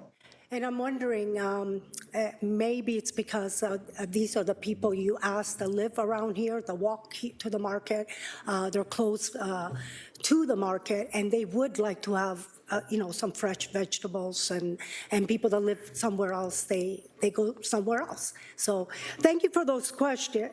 Thank you for those answers. We're going to go for second-time speaker, Councillor McMeekin, please. Just by way of preamble, I don't buy anything at a supermarket I can buy at a farmer's market or at the end of a farm driveway. May pay a little bit more, but there's a higher assurance that the money's going right into the pockets of the farmer. And I'm blessed, we're blessed, my wife and I, to maybe have enough income to be able to do that. Not everybody is. Also, by way of preamble, not a week goes by I don't buy flowers, cheese, baked goods, and vegetables at a market. In fact, a lot of farmers have suggested, and this will lead directly to my question, a lot of farmers have suggested that the more appealing you make the overall market to draw a crowd, the better chance they have of coming with their goods and making money. So I guess my question is, and it ties to talking to actual farmers, how do actual farmers make money? Can they make money at a farm market the way our farm markets are done? That's my first question. Let me ask that. I mean, do you have any idea how farmers make money? Well, they sell stuff, and some of them do extremely well. I mean, every farmer doesn't make the same amount of money at the market, and some of them on a good day, they can, with the big space, they can make $10,000 or more. I wouldn't say that's the average, but they can do quite well. But that also is to say that if Hamilton Farmers Market customers want more farmers in there, you can get the farmers to, come back, right? But if they don't make money pretty quickly, farmers aren't going to come back. So how you actually do that is a strategy, right? If you overdo it and get too many in the beginning and they don't make enough money, that might not work. So I think how you begin to feather the farmer back into the mix is something you've got to watch, and you're better off starting modestly and letting it build up based upon observation and response from the customers, rather than having some opening up with some big farmers market and nobody makes any money. It's an evolution, right? These things take time. Customers are slow to change their food buying habits. Well, and farmers, in response to that, particularly if they don't believe they can make money, are slow to locate to farmers markets to sell their wares. I mean, it's as simple as that, which is sad given that we have the best tasting, most nutritious and safest to eat food in the world, that we're missing those opportunities. The other thing that I would observe is that the farmers markets that I've been associated with, from Ottawa to Kingston to Toronto, and around here, Ancaster, Dundas, Flamborough, really benefit from being outdoors. You know, you don't have to go through a door, go down the stairs, and wander around to see what it is you want to buy. And I wonder, because you mentioned the venue and the dysfunctionality of the current space, why that space can't be supplemented by closing the road down out front and actually making it a big pedestrian gathering place that people will want to walk to or drive to and park and be perhaps a shuttle bus to the market. You know, that would seem to me to be an ideal kicking off point. And any comment on that? Expand outdoors and handle your parking problem in different ways. We think that's a capital idea, Councilman. Okay, let's do it. We got it solved. Okay. Let's do it, thanks. Thank you. Okay, we have second time speaker. I'm wondering if this is on the report and to ask questions to staff or to the consultants. Councillor Beatty, is it to the consultant or to staff or on the report? Through you, Madam Deputy Mayor, it was, I was hoping to probably kick off a round of comments, and I understand that maybe some of my colleagues behind me have the same intent, so I don't have a particular question, Okay. but I will cede to your guidance on how to proceed. Okay, so if there's only comments and questions to the staff, I think we'll receive the presentation, and then we'll go on the report and start from there. Is that okay, everyone? Good. Oh, motion. Okay, it's moved by Councillor Wang, seconded by Councillor Kretsch to receive the presentation. All in favor, we'll go on the EVO.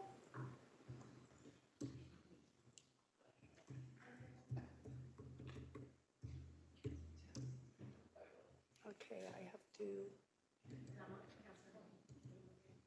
Okay. I just.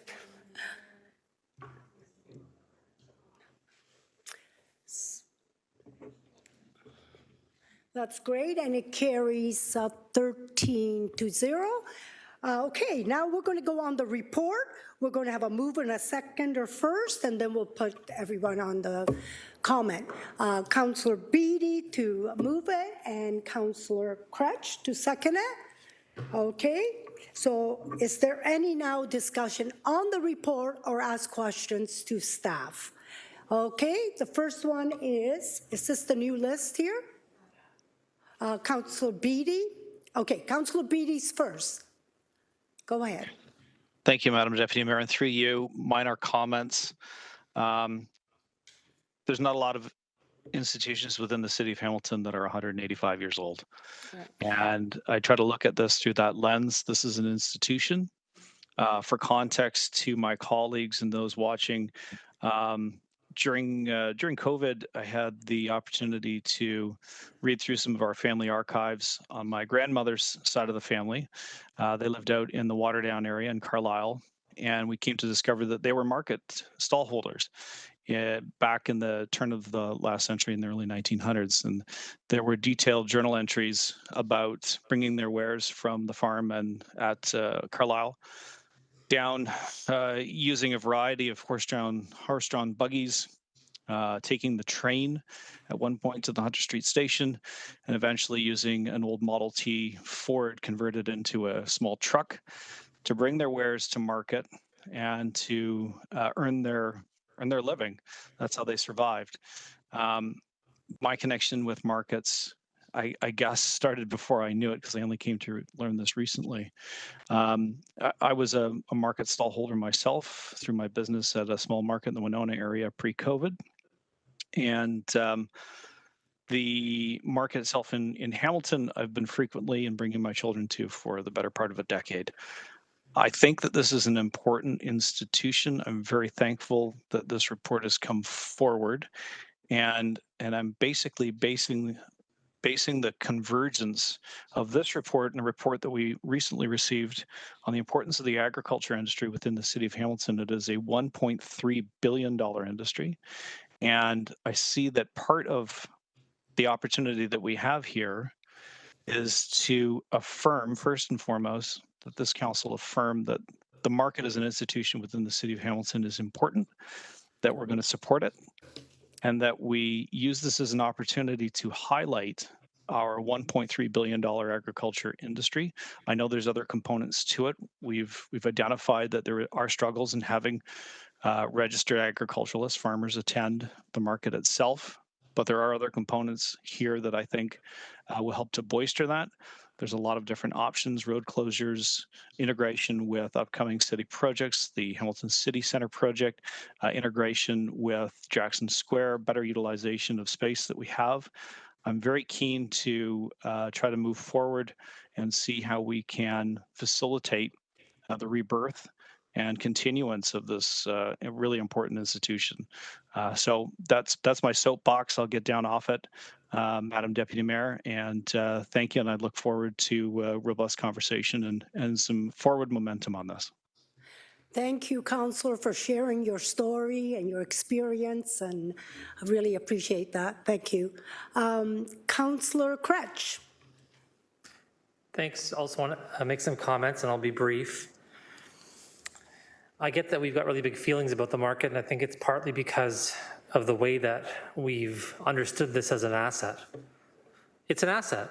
I just want to say it again. It's a public asset. And until we start treating it like a public asset, it's not going to thrive the way we want it to.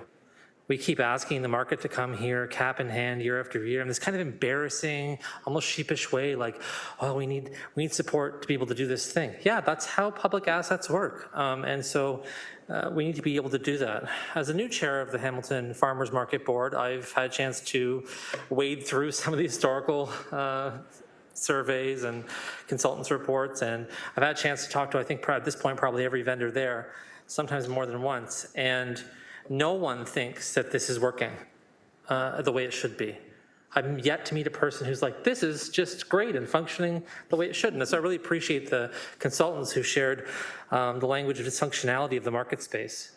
There's all kinds of weird convergences too, and if you're downtown as much as I am, and I live here, represent the area where the market is, the whole area just makes it difficult for people to psychologically imagine that a market could even be there. If you're new to town, you haven't been here historically and know that this 185-year institution exists there, like walk me through how you understand the market's there. The signage around doesn't indicate that you should go there. When you walk past the market at street level, it's not clear there's a market inside there. There's no BIA on James Street North connecting this area. When we have street festivals like Supercrawl, the market's not necessarily integrated. When we have a sporting event, the market is not open. The door on the side of the literal place where we have thousands of people pouring in to watch a hockey game is shut during the hockey game. So when you have this kind of relationality between the public realm and the private realm, right, there's no chance for it to succeed, even just organically succeed, like just by happenstance of the fact that something cool is happening downtown and people could pour into the market. There's no permeability to the Jackson Square roof, and appreciate again the consultants talking about maybe there's an opportunity to talk to Yale Properties more about utilizing that space as an outdoor component for the market. So I'm really happy we're going down this road, and I really appreciate what I hear, like a tone change, like, hey, this is a public asset. We care about this, and we want to make sure it does well. The last thing I'll say is, that a big piece of this has to be the street, right? The market faces the street, and the traffic on the street right now really makes it prohibitive for people to feel like it's a welcoming environment, to feel like it's a place where they can relax, enjoy something. It's almost a sensory deprivation chamber if you've never walked down there before and don't really understand the feeling. But that corridor in between the glass is just like a roaring thunder. I don't think to myself, gosh, I'd love to go in here and have someone mix up a fresh pasta dish for me. I think to myself, I need to get off this road. I'm going to be killed. So I think that's a big piece of this. And we do have a lot of folks moving downtown right now. And so while people may be loath to change their food buying habits, people don't even have these habits yet, right? So thousands and thousands of people are moving to the core. Let's get them on a different habit and invite them into a new Hamilton Farmers Market, I hope, that's reimagined, that really meets vendors and the public and the city where it needs to be. Thanks. Thank you, Councillor. All right, Councillor Maureen Wilson, please. Thank you. I don't think I can say it much better than Councillor Beattie and Councillor Crutch. So first of all, let me admit my bias. I'm a huge fan of the Project for Public Spaces. I've been admiring your work for some time because you begin with the premise that public space is an asset. It is the most important asset that a city holds, and it must hold on to it dearly. And I cannot help, similar to Councillor Crutch's remarks, that this farmers market is it is a consequence of how it has evolved as our city was contorted by unorganic, unfriendly forces that put a movement, hostile movement through this city first and everything else second. And I don't know if that permeated the design of this, all of it, consciously or unconsciously, but it has suffered enormously. So to Councillor Beattie's point, we have to start by, the first question is, do we value this? Is it an asset? And the answer, in my opinion, has to be yes. And then everything falls from that. And is space important? Absolutely. It is so fundamentally important to this as an asset. And it falls from there. The relationship of this to the street, to Councillor Crutch's point, absolutely fundamentally important. It has to be opened. It has to be welcoming. It has to be about people, and it has to invite noise and smell and chaos and somewhere where you want to go and be seen or see someone. And it has to be lively, and it has to be open at night. And it has to be all of those things. And to some of the questions about, you know, how much for this space and how much for that, again, like cities, it has to be a little organic, you know, and it's going to change. So, you know, let the hope for the market so it doesn't have to come on bended knees and on wounded legs stop. And let's just do the work that needs to be done slowly but surely to reignite this. Thank you.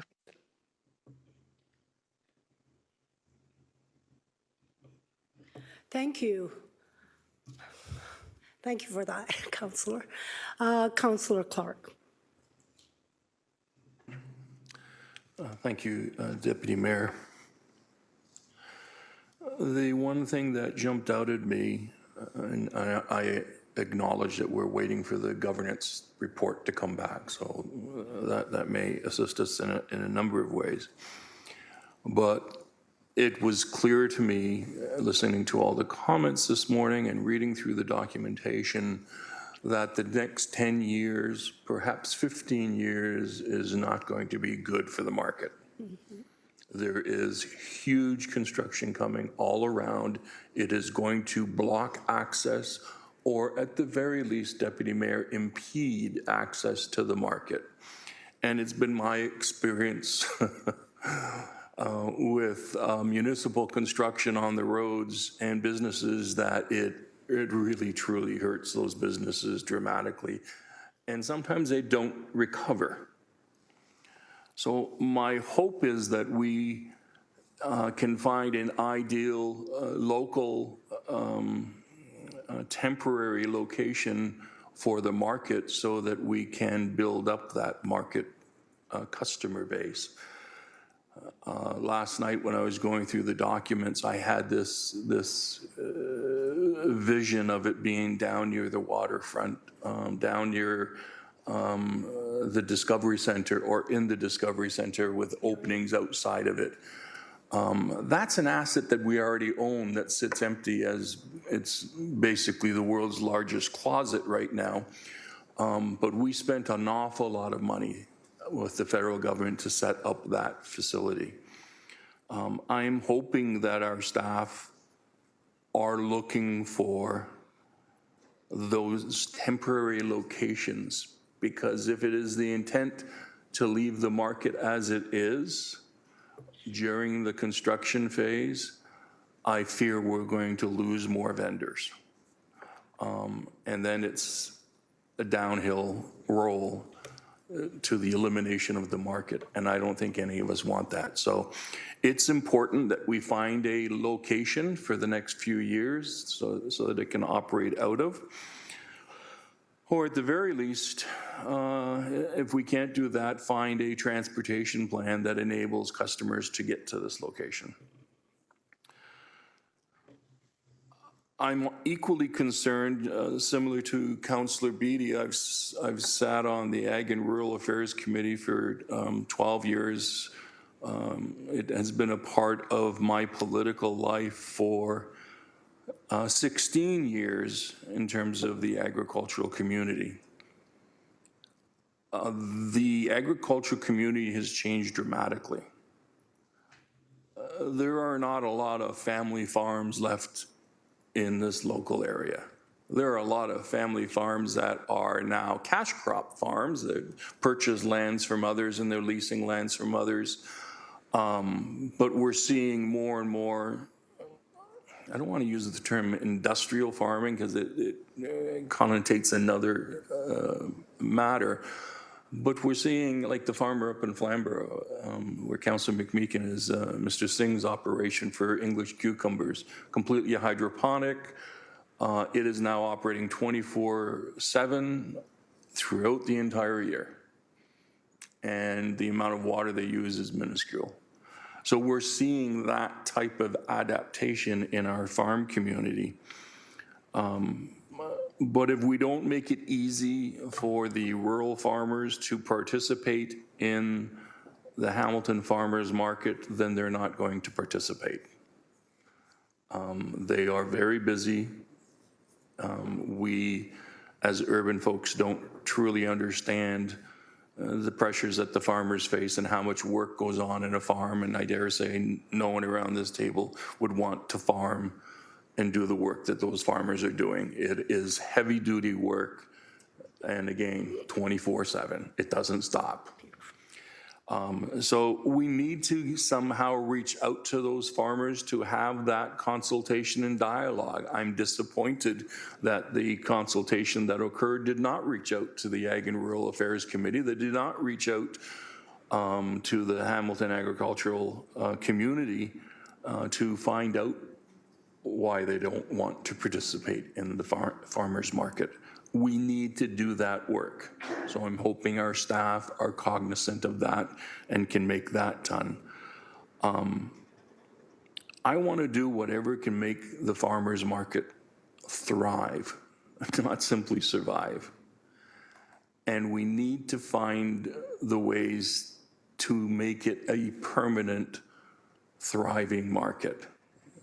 We have to be careful that we don't keep throwing impediments in its way as it's trying to operate as a farmer's market. I'm hopeful that the governance process that is underway will come back and provide us with a governance structure where there is a public board that is very keenly interested in that realm, and then we have an association with all of the vendors. But together with the city, we move forward with a united vision. If we can't do that, then we might as well close the doors now, because it is going to fail. Thank you. Thank you, Councillor. Okay, Councillor Wang. Thank you. Deputy Mayor, I have a couple of questions just to clarify on what's happening in this report. I see that recommendation B is asking for not only the consultation services to an upset limit of $200,000, what does this concept study and physical design and layout of the current farmers market and adjacent public realm, what are the different adjacent public realms are we looking at? Because I did hear that the consultants talked about Jackson Square, the roof. I just want to get a sense, what does adjacent public realm mean? Is that for Ray? Through the chair, and thank you for that question, Councillor. We are predominantly looking at the public realm here, and that would be streetscape and some of that in terms of that element of it. Certainly, there's the interior piece of the facility that we would be looking at, as well as, and I know this is, well, it is public realm in terms of the Jackson Square roof as well, and how that may also be. So the consultant certainly touched on a number of those elements in which we would be examining, but that's where the focus will lie. Deputy Mayor, do you think that will include underutilized spaces like the parquet that's across the street or the York Boulevard parkade? Perhaps I'll ask that to Chief Real Estate Officer Kessler then. Right? Through the chair, yes. I don't think there's anything that we necessarily, and I'm not suggesting we're going to do a downtown public spaces review, but within the context of that neighborhood, certainly we're not going to exclude viewing all the possibilities that we might be able to incorporate here. Next question is, as part of this review, I do know that, and I take to heart all of my previous counselors' comments about this being an institution, but as part of that consultative service, will we be looking at alternative locations for the eventual movement of the farmers market? Just wanted to ask that question through you, Deputy Mayor. So through the chair, that is not part of this exercise. This exercise was really to see how we can look at the physicality of the existing location and how we can answer some of the questions that the consultant's direction or vision has postulated, and really tackling those physical elements of the existing market and how we can improve them and make them align with the vision on the assumption that it gets approved the way it is. My last question, Deputy Mayor, is timelines. Should we move forward with all of the recommendations within this report? What is the timeline? Because I suspect we have to go through an RFP process, or is this a single sole source? How quickly are we able to get something back to us? How are you? Right, can you do a timeline? So through the chair, I wish I had an answer to that question right now. Certainly something that I can take back and get back to you. I know there is a procurement process that we're going to have to go through. And following that, then certainly get a work program and a plan from the consultants. So in absence of that, I can't give you a definitive answer. The expectation is we would do this in parallel with the governance work so that we don't lose time on that front. But at this point, I can't answer the timing question. Thank you. Thank you for those answers, Chief Real Estate Officer Kessler. I think that, as I want to echo the rest of my colleagues in saying that this absolutely is an institution, and we do definitely need this as an opportunity to make vibrant our core. I am particularly mindful that the way that we work with not only our business sector, but the agriculture sector is that business is changing. And I think that part of this farmers market absolutely needs to be a community-driven public realm that needs to be adaptable to how we use it. And in its current form, it is very hard to navigate. So I am in support of this, given that we do find out more information about timing and whether we can get moving on this quicker rather than later. Thank you, Deputy Mayor. Thank you, Councillor. We have our Mayor, Mayor Horwath, please. Thanks very much. I was actually going to ask the question that Councillor Huang asked about timing. And I think what was mentioned was that the idea was to kind of try to line up the timing with the governance work. Can I ask, because I don't have that detail, what's the timing for the governance work? If we're going to try to do the both in parallel, what was the timing for the governance work? Director Kessler? So through the chair, the governance work would proceed as soon as we have sort of the final direction with regards to the vision. We are recommending that the current document go back to the Farmers Market Board. If that happens, we would prefer to wait on the governance until the final vision comes back to this group. In terms of the governance piece that is remaining, I believe that can be accomplished within a 3-month window, as I understand it from the work program that has been out there for a little bit. And so as soon as we can get that going, and on the assumption that the consultants who are still waiting for us to give them the green light are available within that time frame, our expectation is about a 3-month window for us to report back. On sorry, through you, Deputy Mayor, on everything, or just on the next steps, like the path forward? I just want to understand. Through the chair, that would be the governance piece. I don't see necessarily that the governance piece and this work around the space exercises have to necessarily be tied together. They can happen simultaneously, is what I was signaling. So whatever timing each of them follows in the end, they'll happen in parallel as opposed to in sequence. Okay, that's helpful. I guess the other piece I really wonder about, and I just don't want to lose it. I just want to put a fine point on it. I think that I think it's pretty clear that the councillors or there's people around the table who make up the shareholder.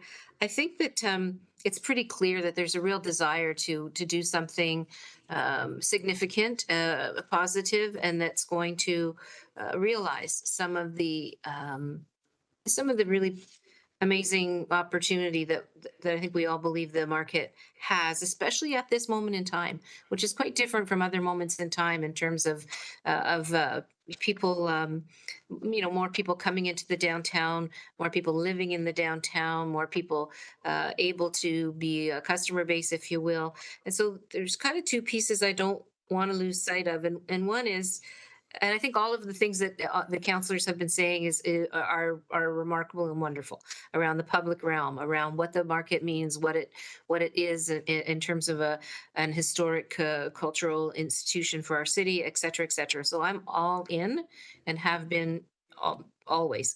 But there's the piece around, and I don't want to lose it. The piece around having the champion.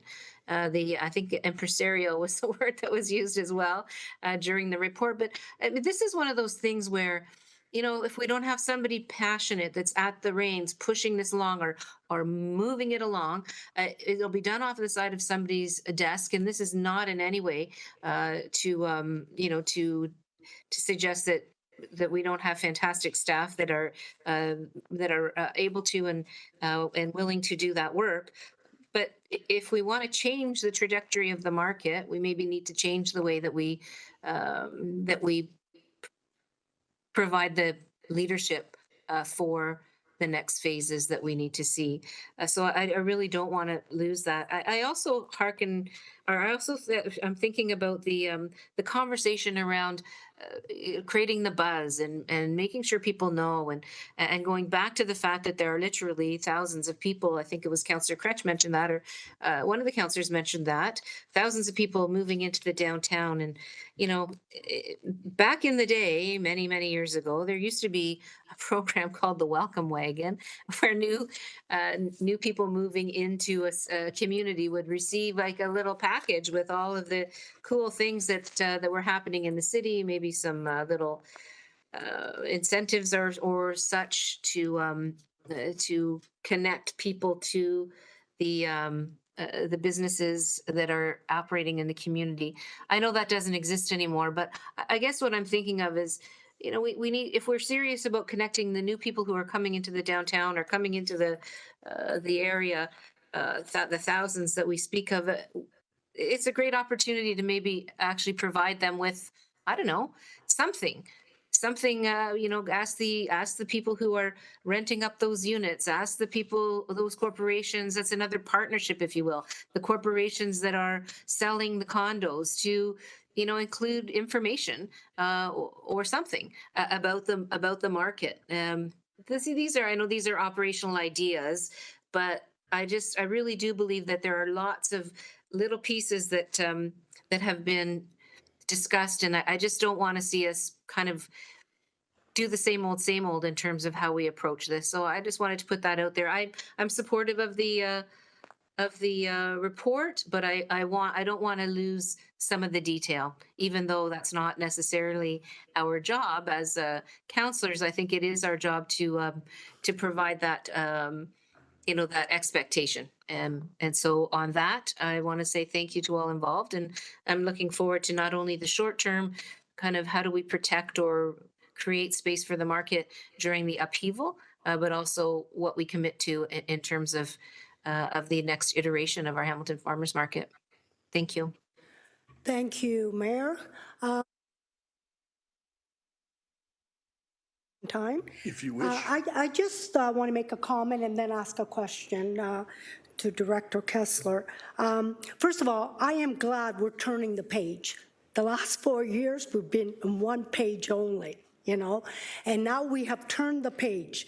But I want to make sure we work together to make sure we help our vendors to achieve their goals. Because if you know, vendors are small business people who supply, that's their earnings for their families. And I'm really concerned. And we want to make sure we support them, the vendors themselves. And we all know that they need financial help in making this market work. So let's not forget that. But my question is it's something that Councillor Clark said that I love the idea.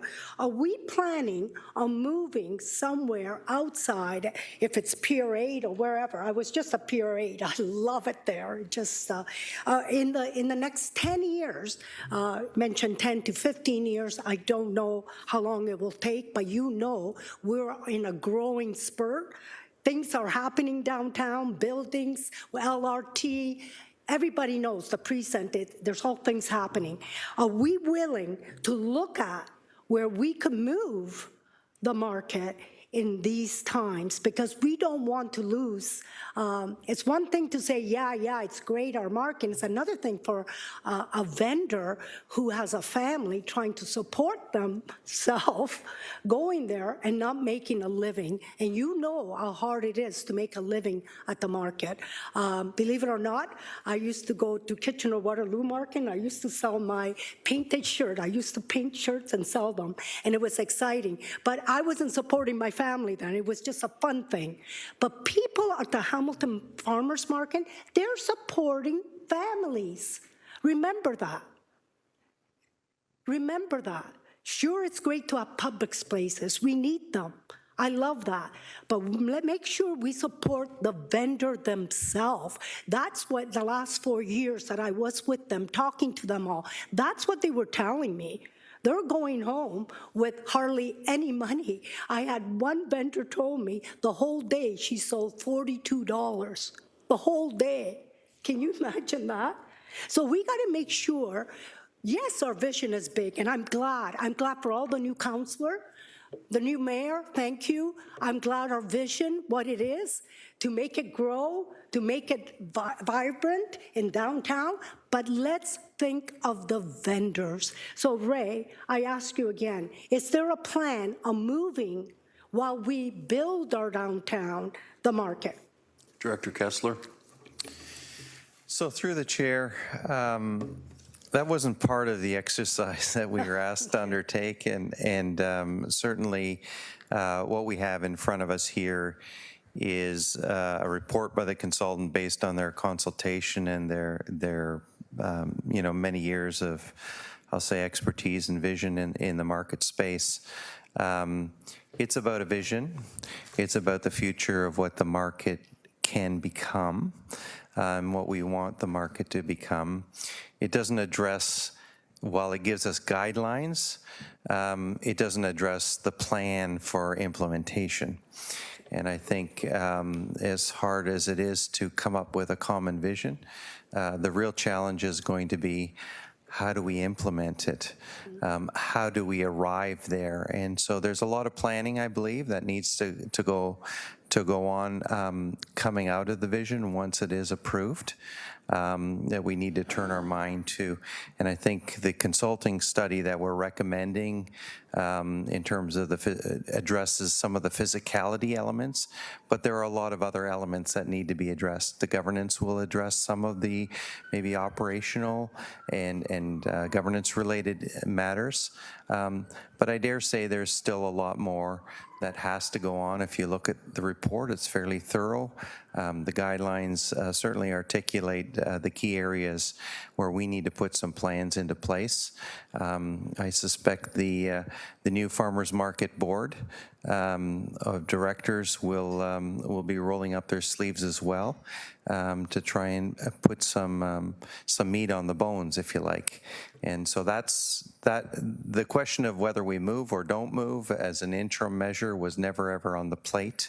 I think I'm also quoted as stating that in an open house or a public meeting of some sort, but that wasn't part of the exercise that we were undertaking, nor the consultant's role in this.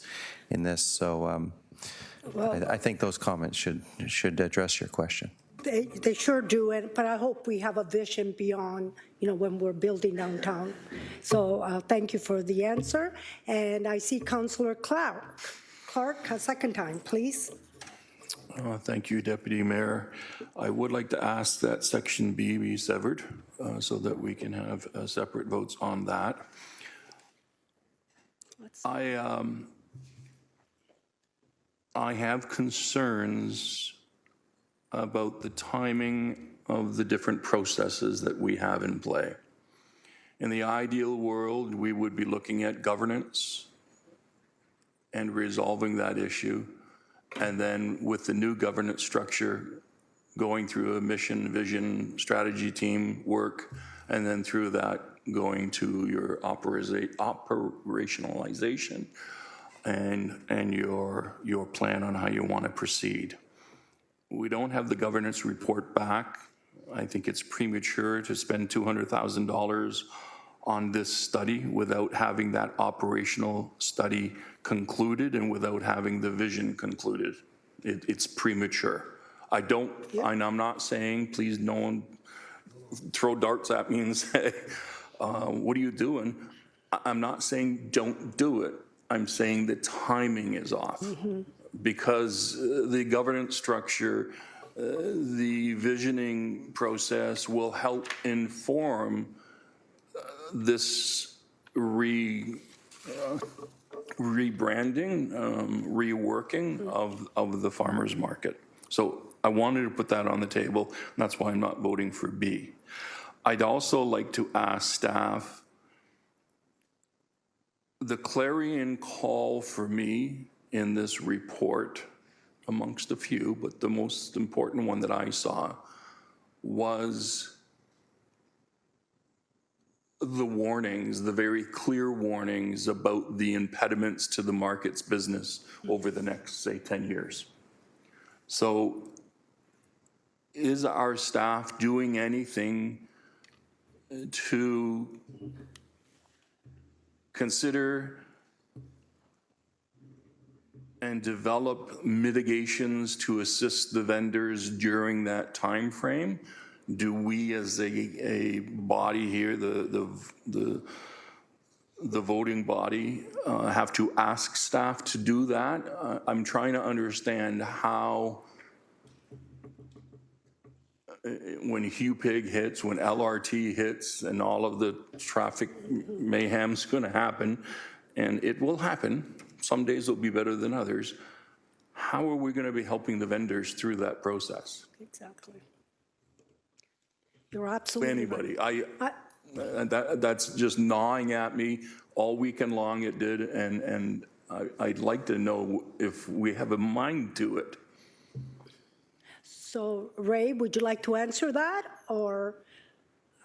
So through the chair, I'll just speak briefly or maybe answer that question I'll say it on a preliminary basis. I think it's not lost on staff that there are going to be some impacts. I can't say, I think part of the question that you're asking is actually a bit of a governance, and that is the role of staff versus the role of the board. Or the corporation.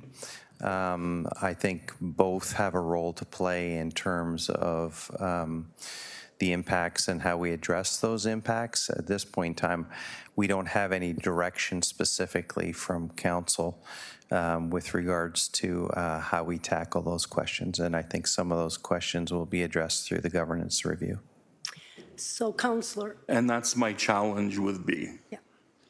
My preference would be to see B deferred to until we receive that governance report.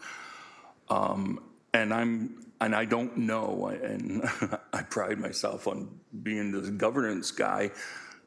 I'm struggling. Who makes the decision to direct staff to look at the need for mitigations as a result of potential construction that's coming down the road? Is it this body, or is it council? I don't know.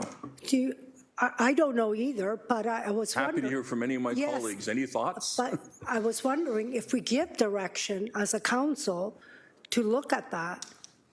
Yeah, I guess that would work, sure. Do we need a motion to say to, yes, Ray? So through the chair, and I'm not the governance expert around the table, that's probably some people in legal among other places. But certainly in terms of the current structure, right? So city staff do not report to the Farmers Market Corporation.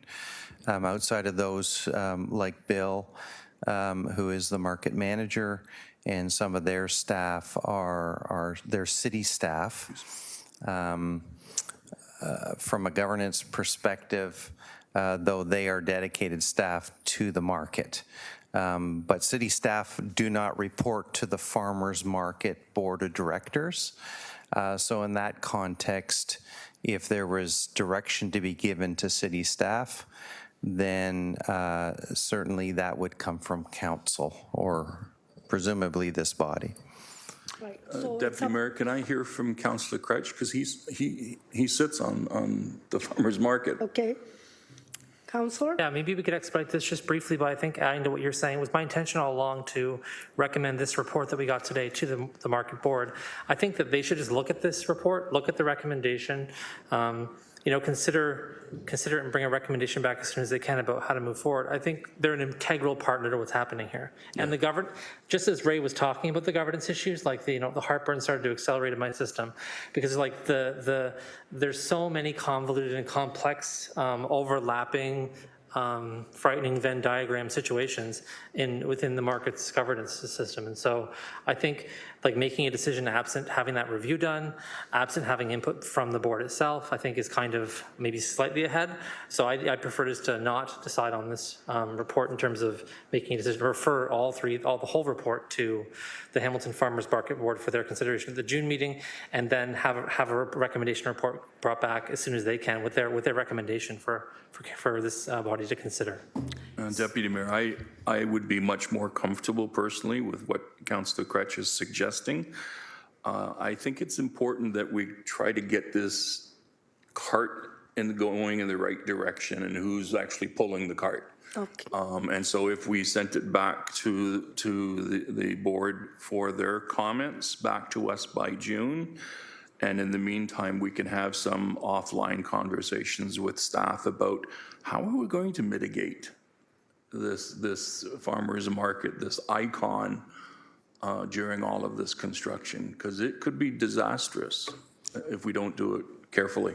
Thank you. Thank you. So we will, the whole report's going to go back to the board of the Hamilton's Farmers Market, and then that's in June, right? And then report back your decision to council. Is that what? Motion would be just to refer this to the Hamilton Farmers Market. Their next meeting is June the 5th, I think I have that correctly. And for them to provide their recommendations back, right? So they're not making a decision, they're making a recommendation. But I think it's important to acknowledge and just say, the Hamilton Farmers Market Board has never discussed this report because it wasn't before the board at its last meeting, it came out since. And so that's why I'm saying I think it's really, really important that the board have a look at this report, have a chance to have a first discussion about this report, have a chance to look at the recommendation.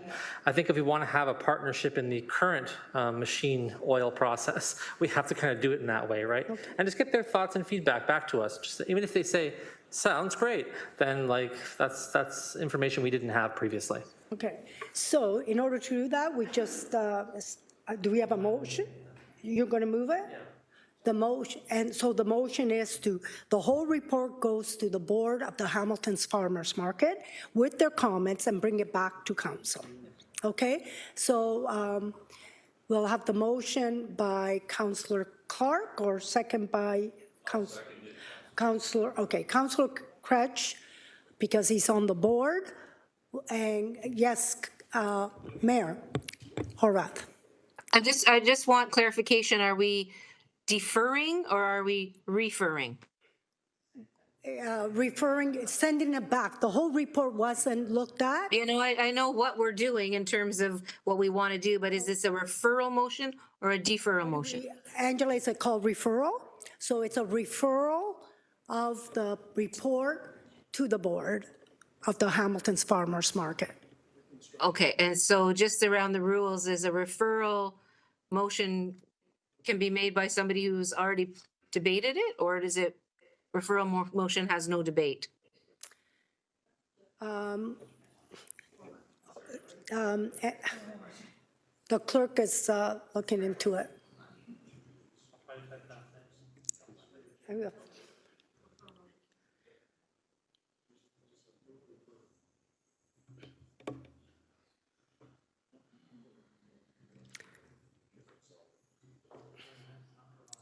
That's not the answer.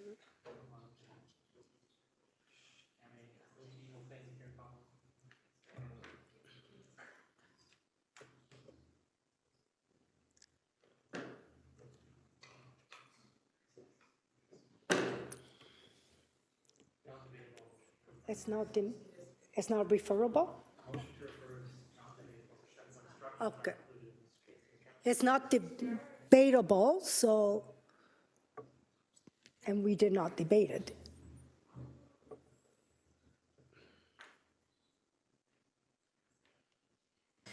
So through the Deputy Mayor, a motion to refer shall include the name of the individual or body to whom the question is to be referred, which it does, and may include instructions respecting the terms upon which the question is to be referred, which it is.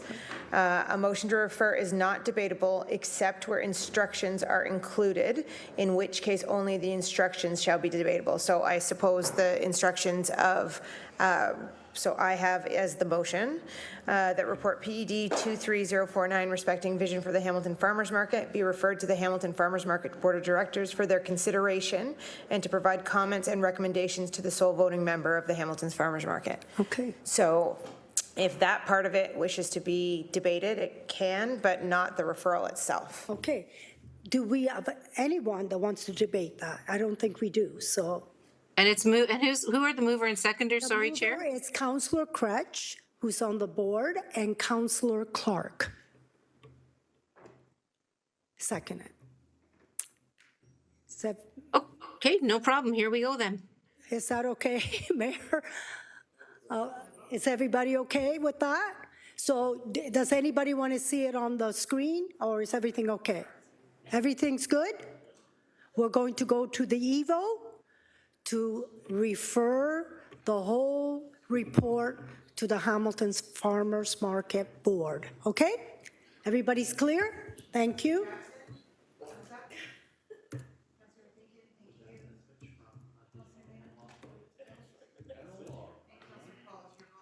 Yes, I'm just going right on, and it's done. All right.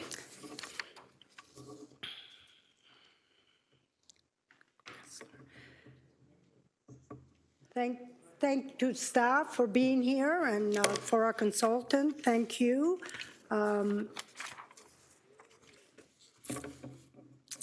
right, and It carried 14-0. it carried? Oh, I Yeah. looked down, so I didn't know, carried. Thank you.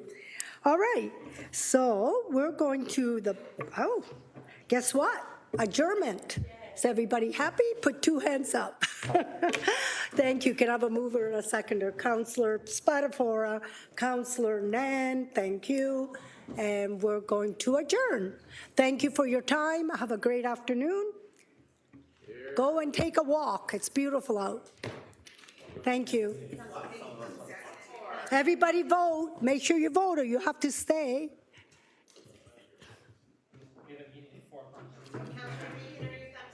And where is it? 264? Okay, I'll be right back.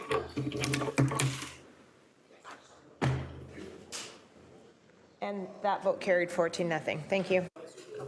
Sure, I have a couple of minutes.